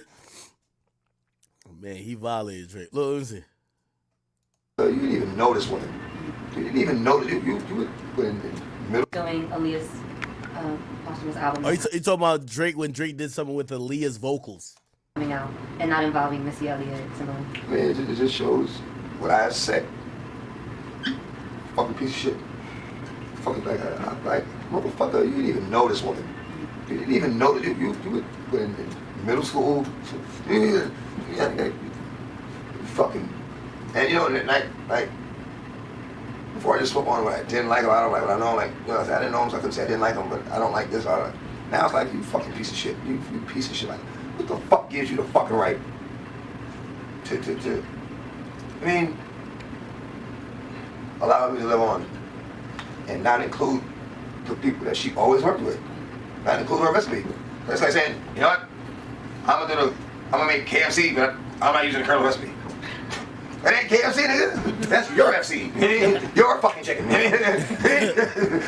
ain't the Colonel's fucking chicken, nigga. That's your fucking chicken. That's some bullshit. That ain't the same shit. That ain't the same shit. Okay, we just need to complete your top 5. Oh, right. So we got Kane, Rakim, Scarface. I think he You did talk weren't a to fan of later. Drake at first, and then He was. I did always say that he was a talented lyricist, but I was not a fan. You're right. I was not. And man, another humbling experience. Of course, we were like, yo, like, you didn't like this dude for all the wrong reasons. Understand? When it comes to lyrics, I'll tell you, yeah, Money's talented lyricist. But, you know, there was other reasons, you know, we were getting all that. But for him to take the effort, first to want to use a song of mine, you know what I'm saying? And then to be man enough to reach out and make that call, I was like, homie, hats off, man. You know what I mean? That was a real move. Right. That was a real fucking, like at the end of the day, real is real, right is right, wrong is wrong. Yo, that was a real move. You know what I'm saying? It took a man. Man, rest in peace, DMX, man. One of our legends, man. We love DMX. DMX is like on the Mount Rushmore. Jesus Christ. Somebody who, I hope the hip-hop historians as time goes on, and shit, I was probably more towards the middle and tail end of his career. I hope they never forget DMX. DMX is like, you know, when you mention Jay-Z in his prime, when you mention, you know, the era that was also dominated by, of course, like Ja Rule, like, you gotta mention DMX. Like, Jesus Christ. You mean to make a move like that? You mean? I salute him for that. you weren't a fan of Drake. Okay. Anyway. All right. Cool. We're still going through. Anyway, let's get back to why Diddy allegedly tried to slap Drake. Some legendary artists and albums, including Eminem's Marshall Mathers LP2 that went on to win a Grammy, Ghostface Killer's Apollo Kids, and also some not so good albums. Frank actually knew Drake and Boy Wonder from way back, having produced the track Money from his... So story goes, Frank actually sent the beat that he was working on over to Boy Wonder, who was in a studio session with Diddy in Miami at the time. Boy Wonder is of course famous for producing countless hits in the hip-hop scene, including the classic Forever, which featured Drake, Kanye, Eminem, and Lil Wayne. Boy Wonder took Frank's work and pieced it together into a full beat on the spot in the session with Diddy. But after playing that beat to Diddy, Diddy said, nah, the beat wasn't life-changing enough, so he passed and moved on to something else. Story goes that down the line, Diddy decided that he did want the track, and he actually sent it to Drake in order for him to ghostwrite for it, as well as lay on a verse of his own so that he could be featured on the song with Diddy. What happened to the beat, the 0 to 100? They said that was your record at first. Was that any truth to that? Even there was a clip of you at Yeah. There was a 0 to 100 was initially a record that was my record. Now, when you say 0 to 100 was yours, you mean just the beat, or it was the hook and everything? No, it was the beat, and You saying Drake? So once again, Drake allegedly, and this is the thing about when people say Drake has all these writers, is like Drake got into beef for writing for other people, and instead of giving them the song, just put it out himself. So it's like, it's one of those things that I'm glad that even, I've seen 2 tracks come out, Metro Boomin, like the snake that he is, he tried to leak the Yachty reference track for Jumbotron Shit Poppin', And then someone was like, oh, they mentioned Cash Cobain written like some R&B song for Drake or whatever.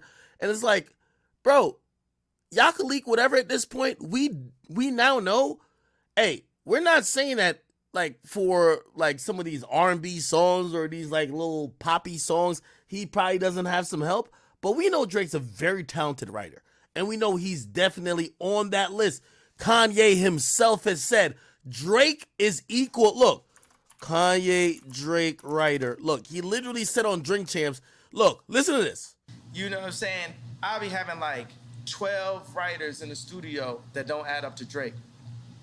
God's version would be like, oh, Drake just said. That's why I was interested when he heard 30 hours because Drake. Exactly. So it's like the angle of ghostwriting is done. Yeah, the nigga does a lot. Like, do I think Drake wrote MIA? Like the song that he's singing in Spanish with Bad Bunny? Fuck no. You get what I'm saying? But like, we can't try to act like Drake is, because we usually think it was like this. It's either 1 or 0. So it's either you're a great writer who nobody's ever helped or you're Milli Vanilli. No, Drake's a good writer. He's actually an amazing writer. Does he get help from time to time on maybe some songs? Duh. What the fuck? Like, you know what I mean? Maybe Party Next Door helped him on an R&B song. Maybe this person. Come on, bro. But if we're going to say this guy is not talented, well, why the hell is Diddy sending songs to him to write? Anyway, let's get back to it. Yeah, there was a 0 to 100 was initially a record that was my record. No, when you say 0 to 100 was yours, you mean just the beat, or it was the hook and everything? No, it was the beat, and You sent Drake the song for him to get on it for you? No, for him to ghostwrite for me. Apparently, Drake recorded the entire song, sent it to Diddy, but Diddy decided not to use it. So at that point, Drake decides to have the song as a SoundCloud throwaway, and he uploads it on July the 15th. Boy Wonder later said in an interview with Tidal that the whole thing was just one massive misunderstanding. But that was riddled in controversy with the whole Puffy thing. Like, was that really supposed to be his record? Like, why was that? I won't get into crazy detail with that, but it was a misunderstanding. But misunderstanding or not, when Drake throws that song onto SoundCloud, it blows up. The song is huge with fans because it's quite reminiscent of Drake's classic Started From the Bottom. The song was even used as part of an ad campaign with Sprite that featured both Drake and Nas as part of a promotion where they were selling cans of Sprite that featured lyrics from different hip-hop songs. And people say that I'm a culture vulture. It also got used on the soundtrack of NBA 2K16. So that song that Diddy passed on is now booming in the streets, and he's not too happy. Later in that same month, July 2014, Diddy is on stage and he decides to play 0 to 100 along with a pretty salty introduction. I'm gonna play this next beat, but I want somebody to get this shit on tape. I'm gonna play this next beat. I gave this shit to this nigga stole this shit from me, but at the end of the day, shit is still hard. Play that shit. Diddy and Drake don't cross paths for months until everything comes to a head at DJ Khaled's 39th birthday party in that same club. By the way, has anybody wondered where Khaled is standing on all this? First of all, Khaled came out and said, do y'all remember Khaled saying this?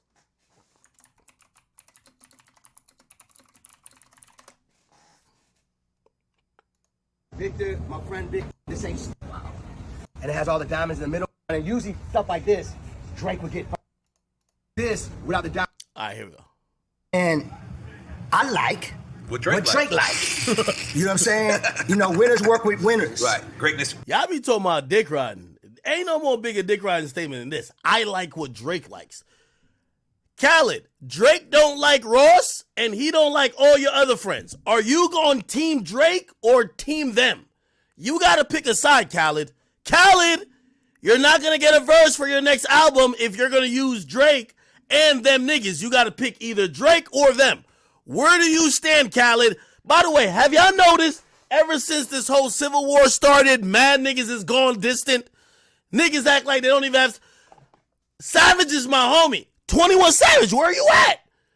Which side are you on? Everybody got to pick a side. Are you on Team Metro, Team Drake? Those two teams won't get along. You got to be on one team. Khaled, whose team are you on? Oh, my mic is... Oh, my bad. Shit, my bad. I picked the wrong... Hey! I'm good? What the fuck? Mic check. Wait, what the hell? Am I good now? I'm good now, right? Yeah, I'm stupid as hell. Anyway, the point I'm trying to say, man, Khaled, what team you on? We trying to figure out what team all y'all niggas is on. And all I'm saying is I like what Drake likes. Well, Drake don't like the rest of your friends right now. are you going to be on Drake's team or are you on your friend's team? You get what I'm saying? Anyway. Greatness always attract other greatness. Yes. And I want to take my time, just to thank him on this incredible platform. Right. Drake, I appreciate. God damn. Anyway, let's get back to why Diddy allegedly slapped Drake, which apparently didn't happen. Where Drake had taken the microphone from Diddy. Khaled's birthday was and always is a star-studded affair, and it looked like a who's who of hip-hop royalty. Busta Rhymes was there wearing a chain that was so big, I'm not sure if he was trying to flex or just make sure that nobody stole his head. Diddy was seen partying with Young Money, Cash Money veteran and no-hit wonder Mac Main, and DJ Khaled performed to a crowd that was seemingly looking in the complete opposite direction, whilst ASAP Ferg whispered to DJ Mustard to reassure him that at least one person knew who he was. For his birthday, Khaled received a birthday cake which was enormous and featured a picture of French Montana at the base, which is unusual because usually French Montana is only seen at DJ Khaled's base when he is deep-throating him in exchange for studio time. Apparently, Diddy tried to confront Drake in the club about him using the 0 to 100 beat, but Drake was having none of it. After that, as Drake was leaving, Diddy made a beeline towards his car. Drake got out the truck to speak to Diddy, and apparently Diddy was heard shouting, "Handle your business and you'll never disrespect me again." You can't ever disrespect nobody down with me. At this point, Diddy hit Drake in the face with a firm slap. In the midst of this crazy scene, a massive melee broke out, and Drake Drake never got slapped by nobody. Factuals. Actually got his shoulder dislocated and had to go to hospital that night. There were rumors going around that this fight. Yes, allegedly Drake's shoulder did get dislocated, but it only got dislocated because Drake was ready to throw hands and security pulled him away and they yanked his shoulder and it got like dislodged. Was actually all over Diddy's girlfriend at the time, Cassie, and Drake flirting with her at the club, but this was later disproven. Which, by the way, don't things come full circle? They're saying that maybe Diddy didn't turn up over 0 to 100, it was over Cassie. Now that we see and heard all the allegations, it kind of make more sense that he confronted Drake over Cassie more than the song. With a firm slap. In the midst of this crazy scene, a massive melee broke out, and Drake actually got his shoulder dislocated and had to go to hospital that night. There were rumors going around that this fight was actually all over Diddy's girlfriend at the time, Cassie, and Drake flirting with her at the club, but this was later disproven as a rumor that was started by the comedian Lil Duval. Drake, of course, posted a predictably emotional Instagram post a couple of days later. There was a lot of speculation in the aftermath, but ultimately there was no retaliation from Drake, although a couple of months later, CEO of Rap-A-Lot Records and Dollar Store P. Diddy, J. Prince, decided to get involved. Perfect. Feeling like he can put his hands on my family, open the doors for his family to be touched. It's funny to go back to this story and see J. Prince sticking up for Drake just like he did after the whole Pusha T beef kicked off. Drake is like the disrespectful kid that goes around starting fights and tells people that they need to fight his brother. This retaliation by J. Prince probably would have been helpful had it not come 3 months after the incident itself. Diddy never actually addresses this incident, not until months later in August of 2015 when he appears on The Breakfast Club denying that this thing ever happened and also saying that Drake is actually his favorite rapper. Honestly, it was a misunderstanding. Honestly, Drake is actually my favorite rapper. But countless credible people in the industry like Akademiks, Charlemagne, and Rick Ross's DJ, Sam Sneak, all corroborate that this went down. DJ Sam Sneak, he saw Drake get slapped and he said, "Yo, Sam, oh man. I see, I ain't gonna try to be, I was gonna be like Mad Federal. Cause Sam Sneak be on my line, I ain't gonna lie to you. I should ask Sam Sneak if it happened, because I don't think Drake got slapped at all. Who the hell gonna slap Drake?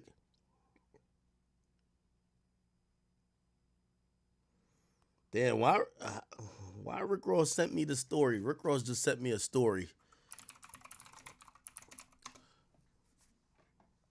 I think Rick Ross is probably taking a little bit of credit for the angle that Kendrick went on. Let me see. Hold on, let me see. Did he say anything? 6 hours ago. Glory, morning, glory. If you just waking up, you. Nah. White boy, white boy, white boy. See? Oh. Crody, Crody, Crody. No. Do they even have Wi-Fi on that cargo plane? He may not even heard this yet, but look. No. White boy. Stop calling him white boy. He's black. I know we not friends, but let me give you this. Joe, I ain't gonna lie to you. Don't it kind of hurt your heart a little bit hearing Ross say they're not friends? Matter of fact, you know, I was trying to I was trying to do to my man Sam Sneak. I wanted to I do want to interview Ross. Ross, would you? Because I was down in Miami. I was like, I wanted to sit with Ross because I want to figure out like the real issues. Like, we kind of believe that whole thing about they all just hate Drake because of a cease and desist. We think that's kind of like that might be one of the things, but it kind of feel like cap, right? Like, gotta be something else. Bro, you and Drake has done so many great things together. The nigga used to say you were one of his favorite people to rap with. Y'all have dropped songs that got nominated for Grammys. How the hell do you come out now and be like, nah, we ain't friends, and just diss him and just keep calling him white boy? Anyway. White boy. Listen, if you want to join the team, here we go. White boy, white boy, white boy. Crody, Crody, Crody. Yo, stop playing. Yo, nah. Hey. Yo, all my Toronto niggas. First of all, Toronto, you know I'm there for Carabana. This year, Big Ack is there for Carabana and OVO Fest. Still, we gonna be in the building. Yo, y'all gotta stop playing with my Toronto people. Like, there's nothing funny about their accent. There's nothing like jokey joke. And also, if we want to really get really specific, it really do get critical in Toronto. Like, them Toronto niggas is not playing. Toronto, I'm not being facetious or joking either. Them Toronto niggas is not playing. Go to Toronto and think it's sweet. There's been like, I don't want to name people to embarrass them, but there's been mad U.S. rappers who went to Toronto, got robbed, stripped, beat up, can't go to their shows, lumped up, or had to run back to America. I'm just being honest. So we can't just be joking on Canadians. I just want to be honest with y'all about that. Do they even have Wi-Fi on that cargo plane?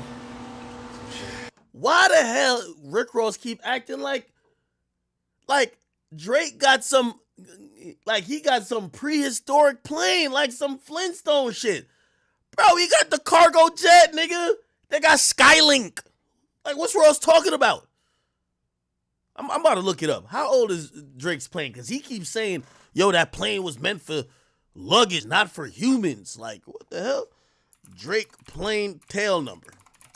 Let's look it up. Okay, so Drake's Boeing 767. It's called Air Drake. Let's look it up. What year was his plane made? Oh, there's a fucking Twitter account that's tracking his plane. This is stalkerish right here.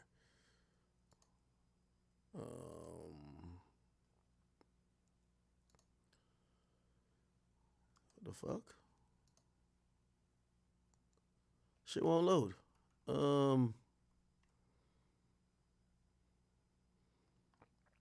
Oh, he hasn't flown anywhere recently. It says the last thing was in. Let me see. Let's just search it. Plane spotter. Okay, let's look at the FAA registration. They issued a certificate in 2015. It expires in 2028. When was it originally? We could probably find the origin date. Oh, the manufacturer date was 1996. Now, y'all got, hold on now, before y'all say nothing. This is planes. So, like, planes ain't like cars where it's like, yo, you don't got a 2024 plane. It don't work like that, okay? With a car, I get it. People are like, yo, you have the latest car. But if Drake's plane 1996, I mean, let's look at what year is Rick Ross's plane. Rick Ross plane tail number. Let's look at it. Okay, this is Maybach Air LLC. Hilarious. Let's look at, so Drake's Boeing is from 1996, and then let's look at this. When was the oh, it's 2012. It's 2012. Well, I ain't gonna lie, I've seen some like 96 Honda Civics go crazy in the hood, so I ain't gonna lie to y'all. All right, so okay, anyway. He may not even heard this yet, but look, white boy, I know we not friends, but bro, don't it irk you when he called Drake white boy? Like, it just irks me, bro. Like, Ross, you know I love you, but stop calling my man white boy, bro. He not white. He black. You black. I'm black. Drake black. We all black. Like, stop it. Y'all being racist to my favorite rapper right now. Let me give you this advice, because you ain't got nobody around you. Or you ain't got no real niggas around you. Let me just put it like that. Ain't no real niggas. Nah, stop it. Stop. Don't respond. Don't respond. You ain't even peeped when the intro came on with the Teddy Pendergrass. That was that black vibe. Wait, that was Teddy Pendergrass? Yo, why y'all act like Drake not black enough to beef? Like, nah, see? Hey, yo, if Drake don't got enough bars, hold him to that. Y'all can't be like, you're not black enough, bro. Like, y'all gonna really try to, like, do some "You're Not Black Enough" shit with Drake? Don't do it. Don't go write a 8-minute verse that I know, nigga, Yachty, I know you want to get that money. You ain't wrong, nigga. Keep buying them big houses, but bro, Yachty ain't writing for Drake. Yo, I'm gonna keep it a bean with you. Yo, and this is how y'all fuck up people's relationships, because Drake and Yachty, they're actual genuine friends. But y'all gonna make this shit where like Drake don't even hang with Yachty no more. It's not because you don't fuck with Yachty, because y'all gonna be thinking Yachty don't write for Drake. My nigga, Yachty's brain capacity is like a squirrel. Drake is like a genius. Like, no disrespect to Yachty. Yachty got some bops. He, by the way, is an amazing musician. I ain't gonna lie to you. But Drake is next level, top tier. Stop yo, my nigga. Let's be honest. Drake's a better rapper than Jay-Z, Biggie. Okay, him and Nas is close. Better than Eminem. Well, lyrically, whatever. Yo, you think Yachty's penning them shits, nigga? Or is it Drizzy Drake, nigga? Stop playing. Fuck is Rick Ross talking about, man? I like you, Ross. White boy, white boy, white boy. Crody, Crody, Crody. Stop calling him Crody. Do they even have Wi-Fi on that cargo plane? He may not even heard this yet, but look, white boy, I know we not friends, but let me give you this advice, because you ain't got nobody around you. Or you ain't got no real niggas around you. Let me just put it like that. Ain't no real niggas. Stop. Don't respond. Don't respond. You ain't even peeped when the intro came on with the Teddy Pendergrass. That was that black vibe. Don't do it. Don't go write a 8-minute verse that I know, nigga, Yachty, I know you want to get that money. You ain't wrong, nigga. Keep buying them big houses, but I'm going to tell you this like a real nigga. Ain't no more BBLs. Ain't no more ass fillers. Ain't no more cheek fillers. Bro, yeah, that's another thing. I'm not going to talk about Drake like he's some hoe. Like he's a nigga who's like a nigga who if got you talking money, who got like a botched body or some shit. Y'all gotta stop playing with my nigga Drake. Like, bruh, when y'all talking about Drizzy, nigga, y'all can't be talking about him like he's some, you know what I mean, build a bitch, like a nigga who getting his navel removed to go get. Nah, bruh, he not like that, bruh. If you want to talk money, you got to get in the game. For the hustlers, it's a beautiful. He gonna put up a tweet. The tweet said, I make music that electrifies him. You make music that pacifies him. I could double down on that line, but I'll spare you this time. That's random acts of kindness. Kendrick slick as hell, calling that boy. Oh, no. Wait. Did I miss that?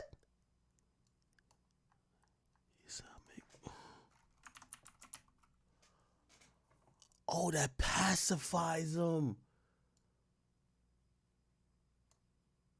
Yo, y'all don't like realistically speaking, like it's a funny meme and shit.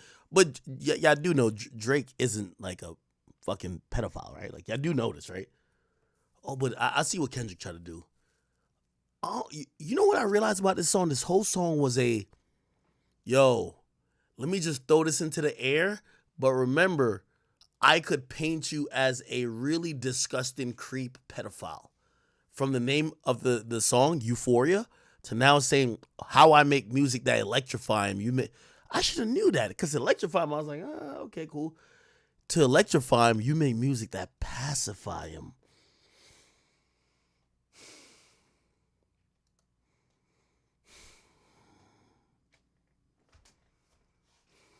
All right, man. And another one, it says, him ended that diss that says, we don't want to hear you say nigga no more, was a perfect response to that beige man telling his mom that Rick Ross was being racist towards him.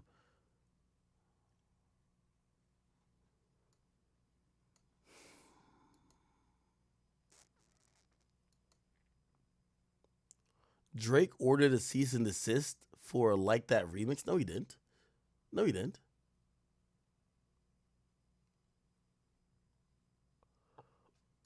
Why Rick Ross in the comments talking about Cupcake?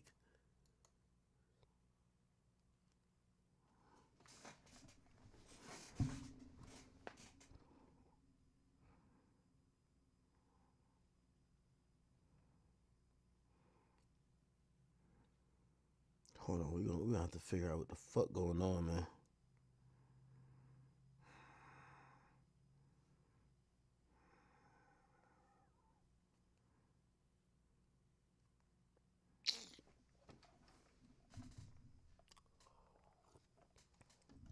Hey, few things I want to address. Drake is not white. He's not a white boy. He's black. Also, everybody's over here doing interracial relationships. If y'all accept the fact that a mixed guy is called white, that's on y'all. Anyway, Drake's black. If y'all also accept this fact that Drake, or not fact, but accept this narrative that Drake is like some type of fed, like who's just sending cease and desist, I'm gonna ask Drake about this. I'll figure this out. But I don't, like, why the fuck would Drake send a cease and desist for a song he got nothing to do with? Yeah, the song might diss you, but unless the remix contains a sample of your voice,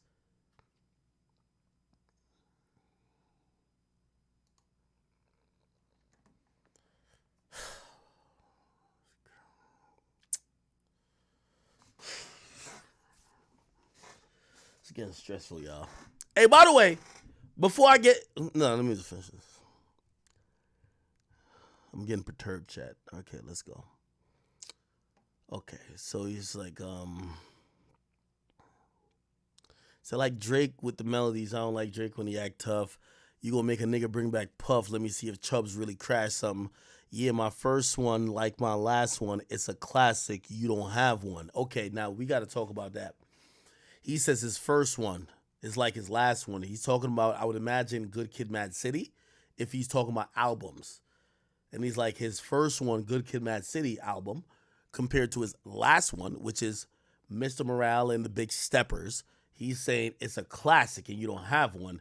Kendrick, I'm sorry to tell you, you were featured on a classic that Drake had. It's called Take Care. Shut up. Stop it. Okay? I'm down for the conversation where you say you have more classics than Drake, which I think that's a subjective but reasonable conversation. But to say that Drake don't have a classic is asinine. It's absolutely ridiculous. Drake don't have a classic album? My nigga, stop it. You're getting to J. Cole land. Remember I called J. Cole out for the same bullshit when he was saying you had one good album in 12 years or whatever? That nigga know he was lying. Because we know and we could assess your albums fairly. You know Drake got classics. Stop it. The reason why you could come around and tell us that your auntie was a nigga is because of people who are vulnerable. Shout out to, of course, the goats of all goats, Kanye West, who basically allowed with his pink polo tee and, pink polo, period. And he allowed people to express insecurity, vulnerability to a certain level that even allowed the likes of Drake to even flourish. But you don't get people like Kendrick who's talking about his auntie's a nigga if there isn't vulnerability accepted, because he wasn't doing nothing that was profound. So again, I look at that and I'm like, what is Kendrick talking about? He said, let your core audience stomach that. Yeah, I'm part of the Drake core audience. Kendrick, you're smoking a crack rock if you think Drake don't got a fucking classic. Now, let me just go down, and by the way, I don't give a fuck what y'all say about bias or not. I'm just only spitting facts. Drake discography.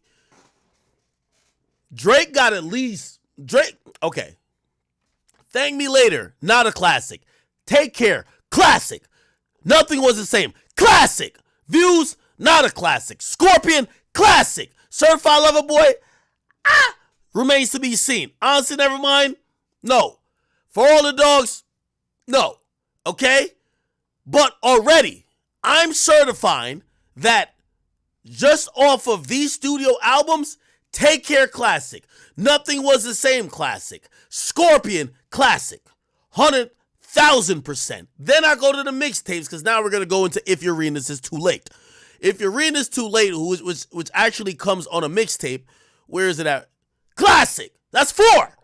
What a Time to Be Alive, I'm actually not going to say that's a classic. More Life, I'm not gonna say that's a classic, nor Dark Lane Demo am I gonna say is a classic. I'm being very fair. Drake got 4 classics. If you disagree, okay, we could have a discussion. But if you say he has no classic, you're a delusional, disgruntled hater that nothing could fix. That shit that's gonna be in your blood like HIV. That shit gonna be in your body that pops up from time to time like herpes. You will never ever get over that. If you think Drake got 0 classics, Kendrick, seek help. I'm hoping he wasn't talking about Drake discography. Because also, I'm fair. I'm fair about everybody's discography. Kendrick, I'll do to you. So I said Drake got 4 classics. Facts. Kendrick Lamar discography. Let's go there, chat. Let's go there. Let's go there. I'm going to tell you. Okay. Section 80, we're going to put it on the brink. Section 80 is really good. I ain't going to lie to you. Good Kid, Mad City, classic. To Pimp a Butterfly, even though low replay value. I'm telling you the facts. Low replay value, but classic. Damn, classic. That's 3. Mr. Morale and the Big Steppers, not a classic. There's Untitled that came in the midst of this, and I would say that's not a classic neither. So I would probably put him and Drake on the same realm because just as I rated, remember Drake had 3 studio albums being a classic, and Kendrick, I'm putting his 3 main studio albums, Good Kid, Mad City, To Pimp a Butterfly, damn, classics. Section 80 I always looked at as a mixtape, but I looked at it as If Your Arena's Too Late as a mixtape, and I call that a classic. So I'm going to say 4-4. They both have 4 classics. Now, okay. If you think Mr. Morale and Big Steppers is a classic, you're fucking stupid, bro. Okay, Untitled, I think that's not a classic. Now, here's the thing. This is what I've always said. Discography-wise, if you want to go to battle with Drake discography-wise, I'm not going to be mad if you're a Kendrick fan. You know why? Because Kendrick has released less with higher quality, right? They both have 4 classics, but Drake drops twice the amount of albums. It's like LeBron. Hey, Michael Jordan only went to the finals 6 times, but he won all 6 times. LeBron done been to the finals like 10 times. You get what I mean? He ain't win all 10 times, but he got a bunch of wins too. Here's my point when it comes to this, when it comes to Drake and Kendrick. Kendrick, he's dropped less and he's had more classics, but Drake got the same classics, he's just dropped more. However you want to view that, that's on you. But I think both of them have 4 undeniable classics, and that's what it is. Let me see how and I think Kanye West beats both of them, I ain't gonna lie to you. Let's go to Kanye West discography. College Dropout, classic. Late Registration, classic. Graduation, classic. 808s and Heartbreaks, classic. My Beautiful Dark Twisted Fantasy, classics. Okay? So, yeah, he started out with 5. This is the reason we could never cancel Kanye. He started out with 5 classics. Like, these are like championships. And Drake and Kendrick individually don't have 5 classics. His first 5, all classics. That's why Kanye could say fuck the and we still gonna rock with him. You know why? Before these niggas even got off the porch in 2010, he already had 5 classics. He's the GOAT. Okay, I'm sorry to tell y'all. Some people might say Life of Pablo's classic. Some even might say Yeezus. I don't like Yeezus. I ain't gonna lie to you. But some people might say Yeezus won. But I think undeniably, 808s and Heartbreaks, it has to be a classic because it inspired a whole generation. My Beautiful Dark Twisted Fantasy is one of the greatest albums. I think it's the best album that got dropped after 2010 happened. And then, come on, College Dropout, Late Registration, and Graduation. That trilogy of album is only matched by a few artists who've had like 3 perfect albums as their first 3 albums. So, you know, to be fair, so we have 1 classic, 2 classic, 3 classic, 4 classic, 5 classic, and we might even say Life of Pablo, which might be 6. But if you don't give it to Life of Pablo, you're going to give it to Donda, which honestly, that's just the reality of it. So if it's not Life of Pablo, you give it to Donda. So 6 classics. So again, we're talking about Kendrick and Drake. In my opinion, they have 4 classics each.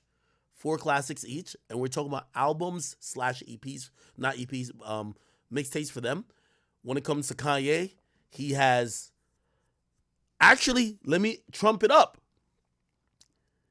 He doesn't have 6 classics. He has 7. Because, okay, remember I said the first 5 are classics, and then you could pick whether you could pick.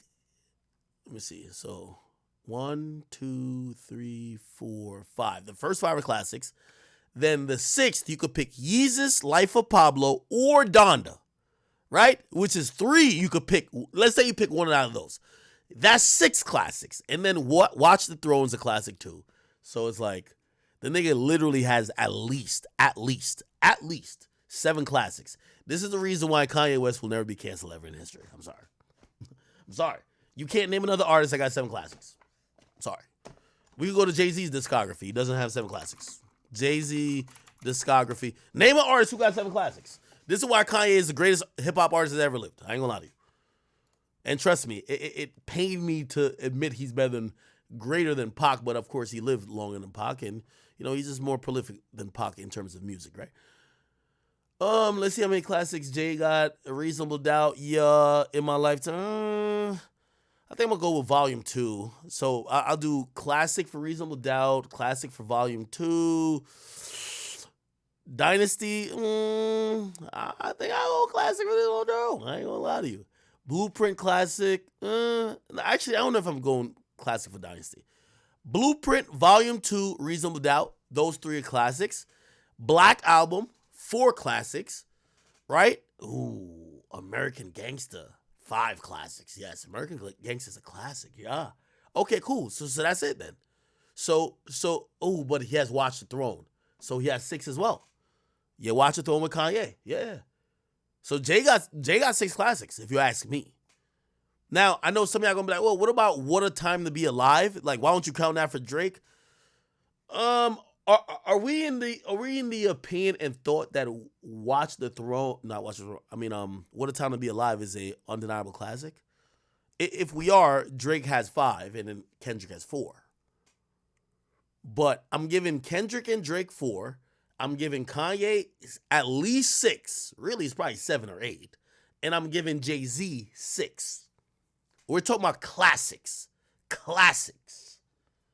My tweaking? This is what y'all saying. And, bro, stop saying Michael Jackson, bro. Like, bro, you're talking about Michael Jackson. Stop it, bro. We're talking about rap for a second. Relax, my nigga.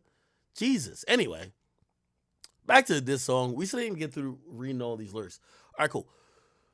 All right. This ain't about critics.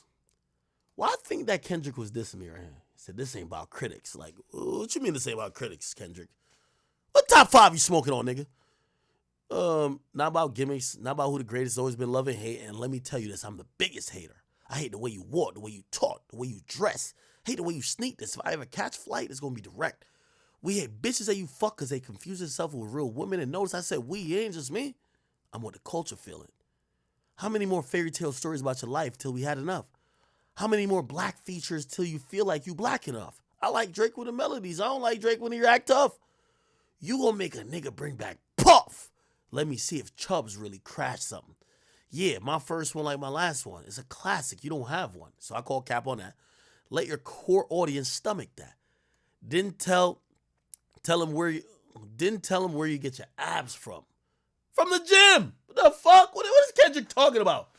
Kendrick, you know how Drake got his abs? I don't even, like, first of all, like, with all due respect, I'm not watching men abs. Like, with all due respect, I'm not watching a man abs. Like, I don't want to, like, what the fuck? I care about Drake's music, not his abs. But you know how he probably got his abs, nigga? He probably got his abs just like how you got your muscles, nigga. Yeah. The fuck?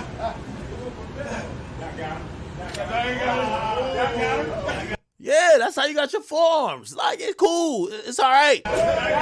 Why niggas acting like Drake, OVO?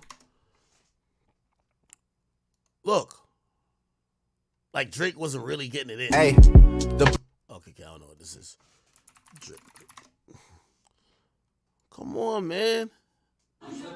Come on, man. Come on, man. Ooh. Why niggas is acting like, yo, if Devin Haney came with this trick bag right here, he would have won. Devin Haney didn't have this trick bag.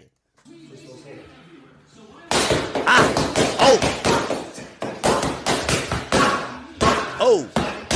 Come on. Damn. Come on.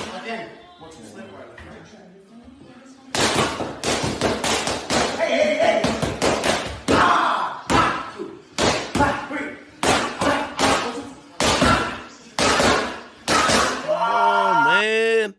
Y'all niggas gotta really stop playing. All this trolling is like, trolling get me tight.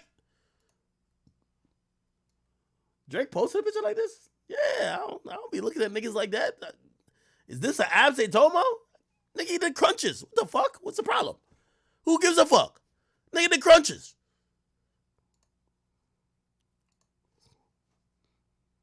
There's another video of him boxing. Come on, man. Niggas forgetting that Drake really was getting it in.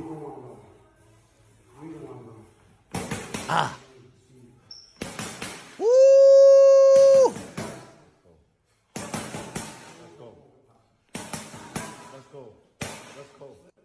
Yo, Mike Tyson lucky he fighting Jake Paul and not Aubrey. Ooh, look at that. Shoulder roll, ooh, duck, ooh. Bob and weave, stop playing, ooh. He got knockout power. Let's keep it a beam. All right. V12 is a fast one. Bow, bow, bow. Last one. Headshot for the year. You better walk around like Daft Punk. Ooh. Daft Punk is a French duo. Best known for their fusion of electronic music genres like house and funk. They famously wore robotic costume with large helmets for performances and public appearances to create a unique brand to preserve anonymity. Ooh. He fires a threat at Drake, warning him to protect himself from gunfire for the foreseeable future. It's also worth mentioning that Circo Loco, a Drake and 21 song off their whatever, heavily samples and interpolates Daft Punk One More Time. One more time, I'm gonna celebrate. All right, bet.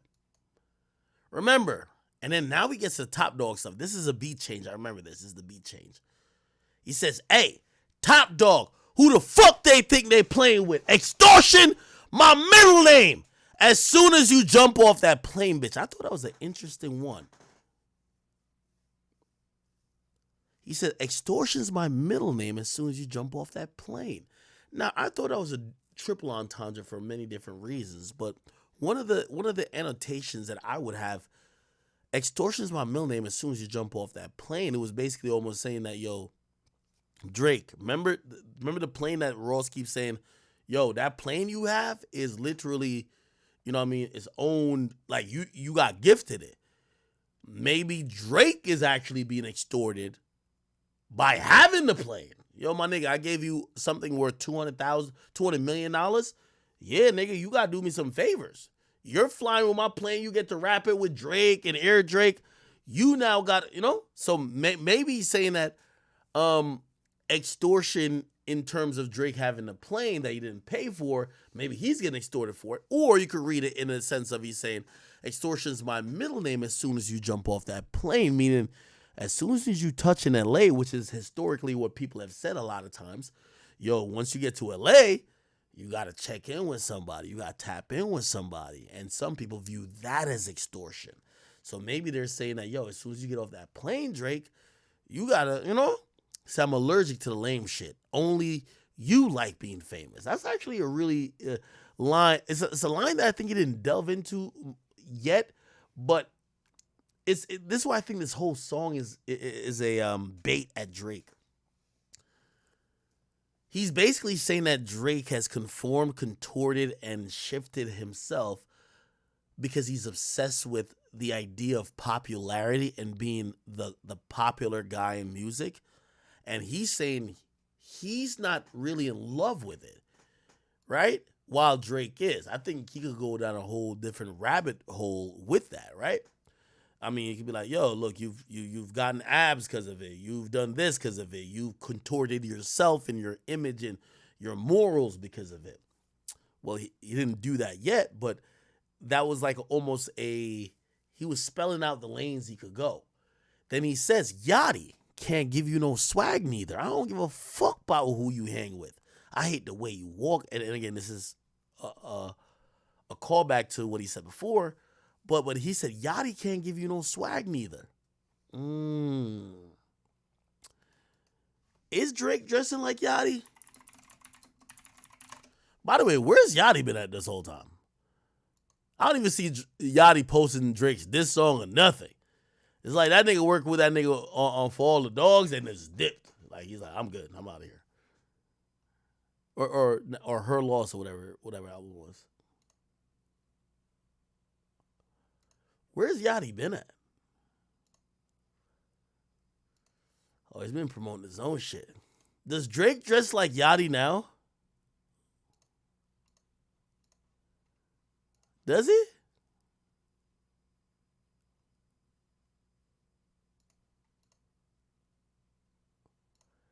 Let me see. Drake Instagram. Am I tripping, chat? Let's see. Nah, this not no Yachty type dressing right here. Nah. Is it? I don't know. Show me some swag. Is this Drake dressing like Yachty type shit?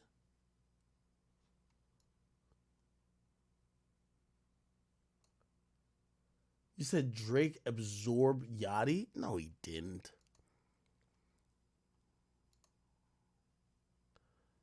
Well, Drake has been rocking, like, you know, I think during the Scorpion era, he was rocking, like, these little jeggings, like, you know, the closer fit pants. These days, niggas like Yachty have, like, popularized, like, these big jeans that just kind of don't show off your leg shape, pause. But maybe Drake gave Yachty the style. Like, well, why y'all think that Yachty gave Drake the style?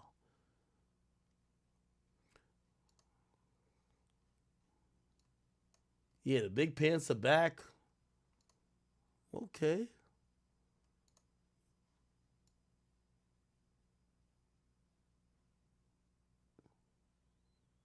I thought the Migos brought in the baggy clothes. Let me see.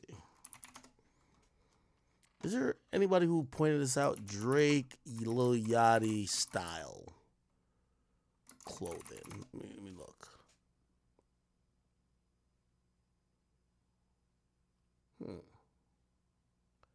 Did Drake steal Yachty's swag? What?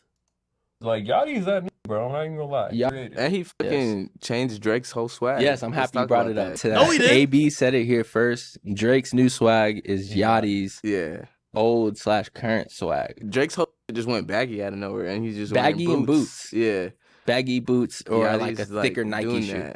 It's like an old really school get look. Enough credit for like any of the shit he really do. I feel like from the real ones. I ain't gonna lie. I think Drake put Yachty on that shit. That's top tier glazy, right? All right, let me bring it down. My bad. Okay, did Drake really just switch it up because Yachty though? Maybe they came up with it together. I don't know. No, like the ones who really like care, they know. Yeah, you know? facts. Yachty don't get credit only like in nothing, bro. Honestly, if In we're gonna be real, like no one gives us the credit for.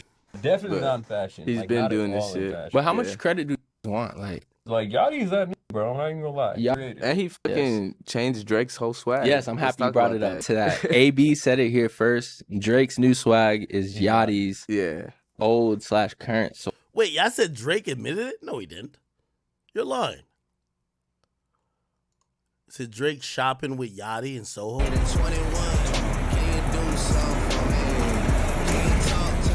What's up, Drake?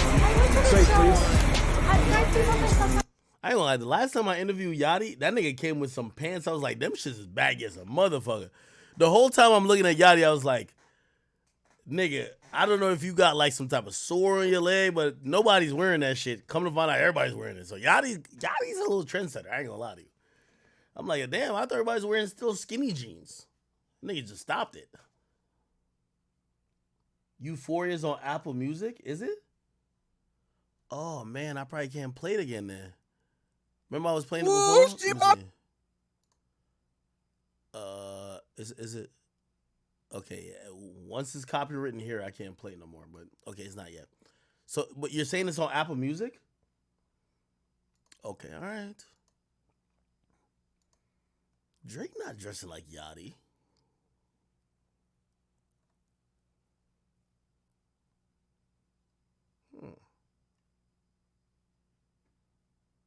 Let me see.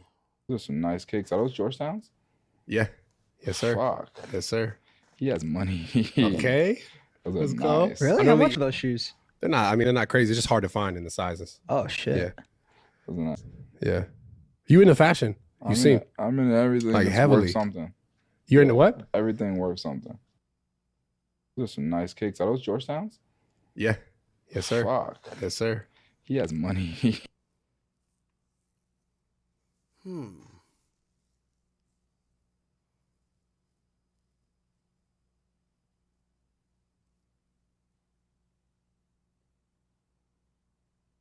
Why niggas think that Drake following Yachty?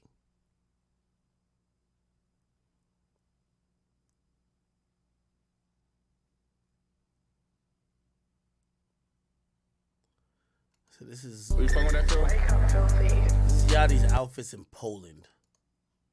That's his hit song, by the way. That's when he took the walk to Poland. I'm not believing that, man. Kendrick, stop lying, nigga. So Yachty can't give you no swag, nigga. I don't give a fuck who you hang with. I hate the way you walk, you talk. I hate the way you dress. Surprised you wanted that feature request. Did Drake ask this nigga for a feature? You know that we got some shit to address. I even hate when you say the word nigga, but that's just me, I guess. Some shit's just cringeworthy. You ain't gotta be diva, I guess. Still love when you see success. Everything with me is blessed. Keep making me dance, waving my hand out, and it won't be no threat. Basically, yo, this is like such a disrespectful line saying, bro, be the guy who I know ain't really like that, and we good. But if you do anything more than that, I'm on your ass. I'm knowing they call you the boy, but where's a man? Because I ain't see him yet. Matter of fact, I ain't even bleed him yet. Can I bleed him? Bet. When I see you stand by Sexy Red, I believe you see two bad bitches. So you're basically saying, when you're pictured with Sexy Red, like here, you're probably thinking you're a bad bitch and she's a bad bitch. Then this line was kind of crazy. I believe you don't like women. That's real competition. You might pop ass with them. Let's speak on percentage. Show me your splits. I'm a double back with you. By the way, that's kind of interesting because instead of like affirming what Drake said on push-ups, talking about, yo, your whole career been shook up, like, you know what I mean? And he basically said, the way you're doing splits, your pants might rip and all that shit. He doesn't really speak on his own splits. He basically just questions Drake's splits. He says, Drake, yo, you show me your splits and I'll double back with you. He said, you was signed to a nigga that signed to a nigga that said he was signed to that nigga. Said, try cease and desist on the Like That record. Oh, what? You ain't like that record? Back to back? I like that record. I'm going to get back to that for the record. Why would I call around? By the way, I think this is an interesting thing. He says, back to back, I like that record. I'm going to get back to that for that record. You know what that tells me? Drake should be on the clock of maybe Kendrick dropping again. Drake, are you listening? Listen to what he said. Try cease and desist on the Like That record. Oh, what? Oh, you ain't like that record? Back to back. I like that record. I'm going to get back to that for the record. It's almost like he's saying he might drop another joint on you, just like how you dropped Taylor Made's Freestyle. By the way, I think Drake has to be right now in the booth cooking up. I think, if you ask me, I think Drake gonna respond to this within the week. By the way, the more you let this linger, the more effective it seems. What Drake is good at is switching the conversation. All right, let me pick out one line or one little piece and let me talk about that. And then let me answer your whole thing about, oh, I ain't ready to take it there. All right, fuck you, nigga. What's up? So why would I call around trying to get dirt on niggas? Y'all think all my life is rap? That's whole shit. I got a son to raise. But I can see you know nothing about that. Ooh, that's a stinging bar. Basically saying, Drake, you don't know about raising kids. By the way, this is another angle I think that Kendrick has that he hasn't fully explored. Oh, yo, Drake, you still rapping about being a playboy. You ain't rapping about, responsibility and being a man. Yeah, we found out about your kid through Pusha T. But how much are you really a dad? You know what I mean? Like, those are angles that if you were trying to attack Drake, you could write down and probably write into. Anyway, that's whole shit. I got a son to raise, but I can see you know nothing about that. Waking him up, know nothing about that, and tell him to pray, know nothing about that. And giving him tools to walk through life like day by day, know nothing about that. Teaching him most and taking the discipline. Listen, man, you don't know nothing about that. Speaking the truth and consider what God's considering, you don't know nothing about that.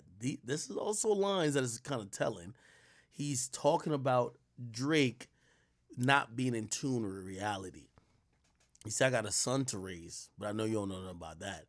I'm waking him up.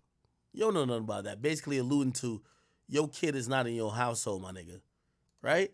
And telling them to pray. Spirituality. So you don't know nothing about that. And give them tools to walk through life, like day by day. You don't know nothing about that. Basically saying that Drake isn't the father like he is. Teaching the most and taking all the discipline. Listen, man, you don't know nothing about that. Speaking the truth and consider what God's considering. You don't know nothing about that. Basically, you don't care about a higher power. I do. It ain't 20v1. By the way, this is an interesting and clever flip by him. It ain't 20v1. It's 1v20. If I gotta smack niggas that write with you. So he brings up the ghostwriting thing, but he doesn't make it a big reveal. He's like, yo, you think it's 20v1 because niggas dissing you, but really it's 20 of y'all versus me because I'm writing and you have 20 niggas helping you. Now, is that true? We don't know. So yeah, bring him out too. I clean him out too. Tell Bean. Who's Bean? Oh, Beam is a songwriter, an artist with credits on Beyonce, Justin Bieber, notable Drake, Rich Flex, and major distribution.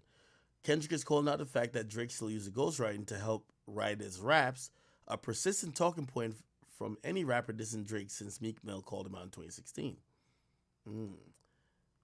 Am I battling Ghost or battling AI? Nigga feeling like Joel Osteen. Funny, he was in a film called AI.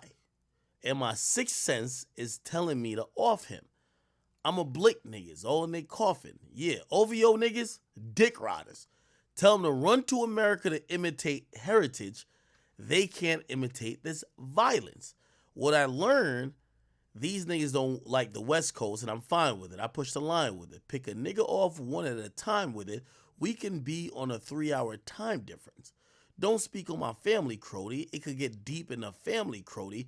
Talk about me and my family, Crody. Someone gonna bleed in your family, Crody. I be a New Hall King eating fried rice with dip sauce and blammy, Crody. Tell me you're cheesing, fam. We can do this right now on camera, Crody. Hey, fuck y'all niggas. I don't trust y'all niggas. I wave one finger and dump y'all niggas like, field goal punch y'all niggas. Stay punk y'all niggas. Nobody ever took my food. Whoever that's fucking with him, fuck you niggas, and fuck the industry too. If you're taking it there, I'm taking it further. Psst, that's something you don't want to do.